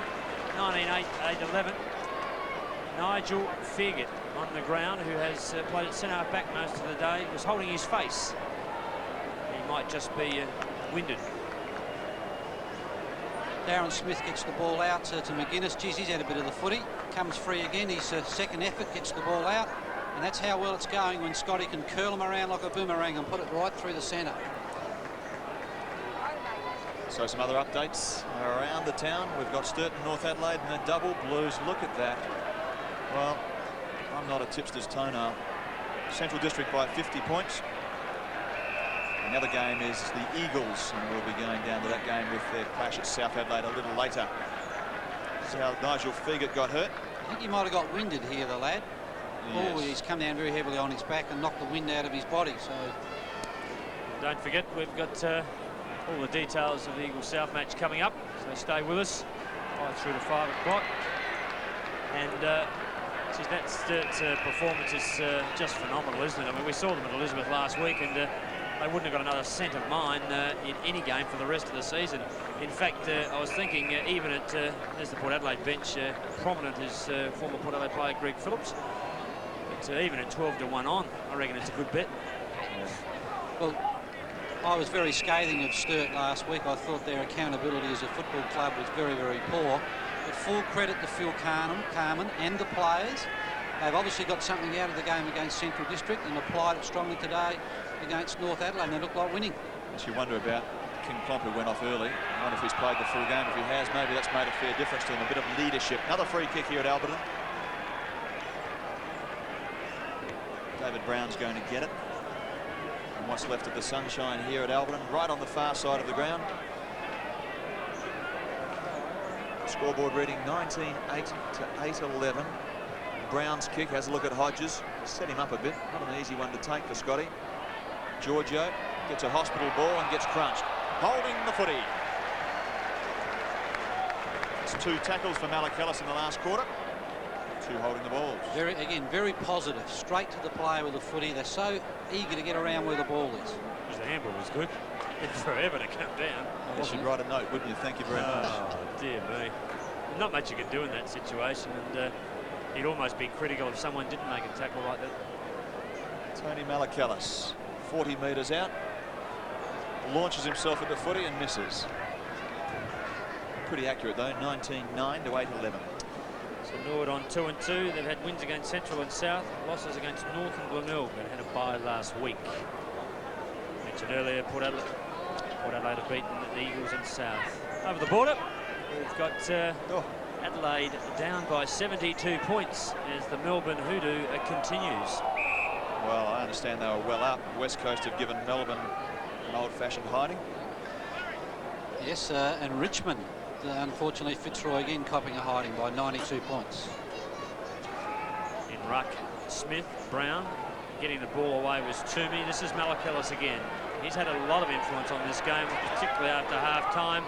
Borlase on the lead is Scotty Hodges, no other. And it's been a pretty tidy performance. He's leading strongly and getting onto the in the eye of the play with the ball. Yes, he does. And I think a person that played well in the first half that's still a good contributor all day is Daryl Borlase. He's impressed me today with his use of the footy, but he was also there when the game was very, very tight. And I'm sure that Jack Cale will be very pleased with Daryl Borlase's performance. Yes, he missed last year's grand final, and they're very keen not to miss this one if indeed they participate in one. Hodges has 5. Very rarely misses. He won't miss at home. 6 and a pretty good day out. The other pleasing factor from John Cale's point of view, as we see here, Malakalis, whose pace and run has been very important since half-time. Here's Borlase, very neat and tidy with his skills, and just laid it up beautifully for Hodges to run onto. I'm sure Jack Cale will also be pleased with the spread of goal kickers today, with Francis getting 3 and 3 to Darren Smith and a number of players with 2. And that's what's been missing from Port Adelaide. It's really been Scotty Hodges kicking a bag. Today he's had a lot of support from his forwards. 13 minutes gone, 29 plays, 8-11. Since halfway through the second quarter, the Maggies have booted 13. Norwood have managed 1. McIntosh never stopped trying. This is Mead. Great leg speed, hasn't he, for a big man? Emerges from it and then punches in a beautiful stab pass. The old timers would call a stab pass a droppy, wouldn't they? Let's call it a drop punt pass. Hodges, once again.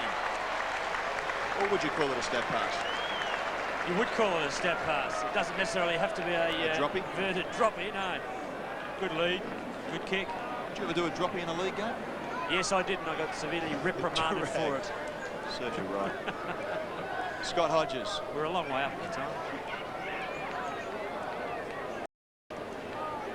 49, 48, 47.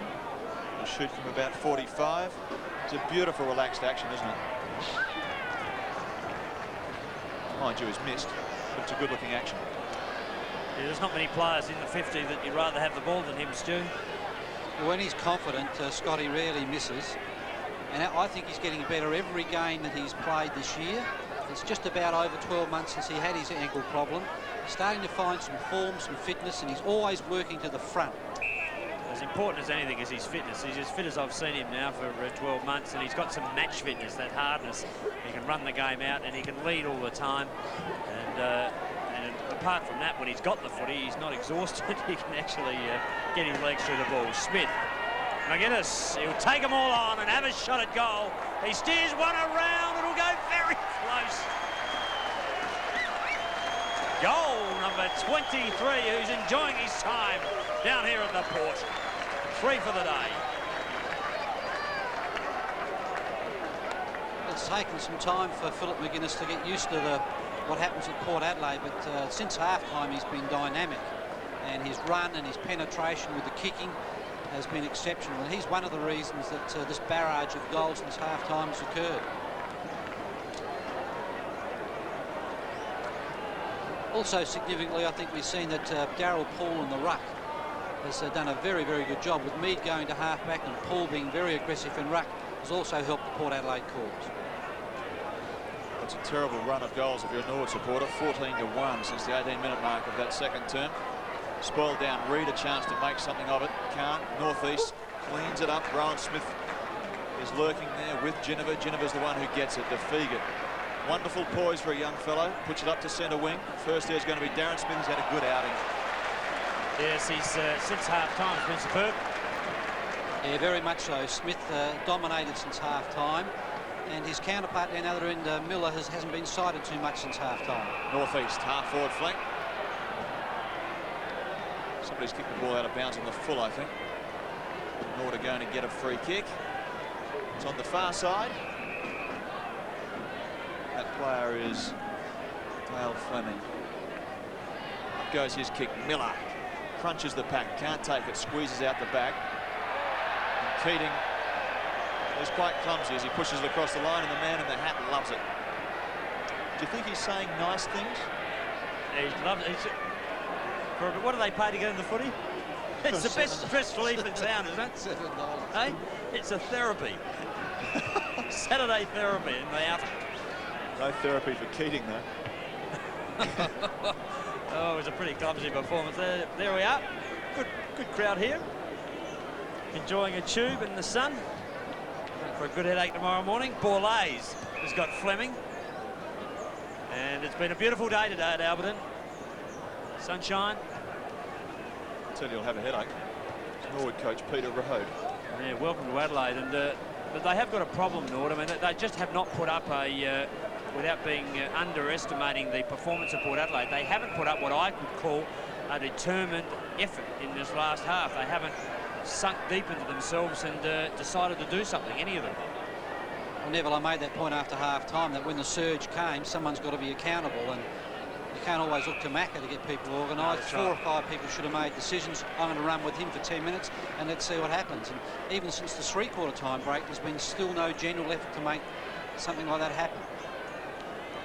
Well, they're backward of centre with Ginniver, and the skipper puts him into attack. Pedler had all of that, got the recovery, gave it to Wilson, who sends it around the corner. He wants Hodges. He's had a good day out today, Scotty, and as we've said, looks pretty good. Toomey with the footy as he clears for Norwood. Centre wing, Keating. Tyson, no good because Ginniver's right there. Look at him. Frenetically working away there and trying to get possession back, and that's just what they've done. He's a genuine first possession gatherer, Timmy Ginniver. Borlaise, short pass, Darren Smith, tough one off the bootlaces, paddles it back. Borlaise, another one looming. Francis, no pressure, and a goal. Well, it might be late in the game, but you would be absolutely seething if you were the Norwood coach. And a player like that could just stream through the middle of half forward, no pressure, and score a soft goal. Well, it's just been all so predictable since half-time that Port Adelaide players have worked very hard. There's no pressure applied in the midfield or across the centre line from Norwood. And now Port Adelaide are getting numerous goal kickers, which is important because after the Crows result, Hodges might find himself playing in the Crows jumper next week. Yes, indeed. Well, Malachellis, Brown, Francis and Ginniver have been, well, they've had as much of it as they could possibly get, as much as their lungs would allow. Admittedly rose off the ground, but there's no excuse not to run with those. Toomey's got the footy. Up high was Irvin. Sitting down is veteran Roger Delaney, and don't they love him? Little chip short is good. Finds the player in Borlaise. He'll come to Mead, and or Figured he's got a choice over this side. Player's just not getting picked up. Northeast underneath it, and takes the catch. Well judged. He was held up, and held up well by Bassett, and it's a good professional 15 or 25 metre given away by Bassett. Say 15, that doesn't date me much, does it? Yes, it's interesting though when you think back at those 15s. You see that kick at Northeast? He's gone under the arm of Bassett. He's just seen a little gap under his arm, and he's plucked it under there. Oh, he doesn't trust his leg, does he? Does not trust his leg. McGuinness, meantime, round the body. The Maggies are another chance. Not this time. We might have another little look at that. Just sneak it under there. Oh, I love it. Paul Northeast will tell you that that takes a lot of skill. And it does. Well, when you're on top, give anything a try. I think it suits his kicking action. Middle of the ground, David Brown. Round the body. Far side, they've got some leg speed. I'm not talking about you, Roger. I'm talking about Michael Wilson. Roger just ran out of puff, so he stopped. Wilson went on with it. Ginniver at half forward. Here's a little challenge one-on-one at training. Across the top, Rowan Smith. Just there a bit late. You can always tell with Port Adelaide that when you see the northeast and the Delaney's getting down across the centre line, they're very confident. Exactly. They're very sure of what's going to happen. They back themselves in all the time. Well, to be fair, they want to kick a goal. They really get hungry for it. How often have we seen George Fiauci in the last quarter have a shot at goal? Darryl Borlase has been terrific today. He's right back in form. He's fit. Takes a lot of the footy. His skills are good. And not in the goals, but 182-game veteran. He'll feature all year for them. Toomey, I think that was, kicked short. So Norwood with the footy. They've got runners. This is Harvey. Long handball. Tyson again over the top. They'll try and make something out of this. He's in a bit of trouble, Miller. They don't like him here after the rush with Carter earlier. Underneath it. Couldn't quite take it as Reid. And only kicked one in the second quarter. Northeasters got it. Throws it out into the open. Literally. Mead. McGuinness. Takes them all on. He's in a lot of strife. And kicks it straight to Ashley Reid. One of the few times there where there was no support for McGuinness. He was wanting to give the ball off. And with it, John Cunningham, outside 50. Thought he was going to try the torpedo punt for a moment. Instead, the drop punt lobbed right in the square. Here's Delaney. The way they're going, I reckon Roger could play till he's 60. Not sure what he'd look like, but he'd certainly be effective still. Pretty cool back there. Reads it well. Robinson, Pedler, Cunningham, look out. Donald Dickey. It's like a little drill you do at training where you're in close and just throw the ball around. Reflex, middle of the ground. Clements, shaped for it. Won't get around though. It's a beautiful looking tackle by Engove. Fegan, away they go. Rowan Smith could probably take 17 bounces on the far side. Now there's 2, 3. I'd be surprised if we took 17, 4. And now the left leg up towards half forward. Hodges got there late, put a push on. He did that well, actually. It's one of the few times you see the long bouncing or the run with the bounce work. He'd actually sighted Hodges and meant it for him. Don't forget, coming up after our game here, a summary of the Eagles South game and some pictures from there. So stay with us. Plenty of action yet. Dickey's got the footy. He's at centre wing. Sends it in long towards Miller underneath it. Takes a beauty too. Fegan and Miller have had a big clash today. Too high on Fleming against Ango. Surely not called. So Davey has the footy. He kicks it across the ground. And with it now is Tyson. He's got 3 goals. That's been a real good clash between Miller and Fegan. And I think on the day that Fegan's probably won the honours. We see here Davey worked very hard, an intelligent kick, really curled the ball back around and found the Norwood player and Tyson just inside centre half forward. So Tyson is, as I said, one in the first, one in the second, one in the fourth. Kicked a beautiful snap in the first to get Norwood rolling. Their very first goal, in fact, is offline, and he's missed 3 or 4 easy ones today, Stewie. Well, we keep saying it with this lad. I know he's kicked 3 goals, but he's missed 3 others, and he should be getting around the 5 goals off of his half-forward flank with the opportunities that he creates for himself, because he does work pretty hard as a half-forward flanker. Just needs to finish a bit better. Well, we're in the closing stages of this game here at Alberton Oval as Roger Delaney looks to bring the footy out and can't quite decide where to go. Malakellis is on the boil, in and around it. Angove is in there. Davey tries to break through the pack. Can't quite do it. McIntosh tries to do the same. And we'll have a free kick at half-back. Angove's got the footy.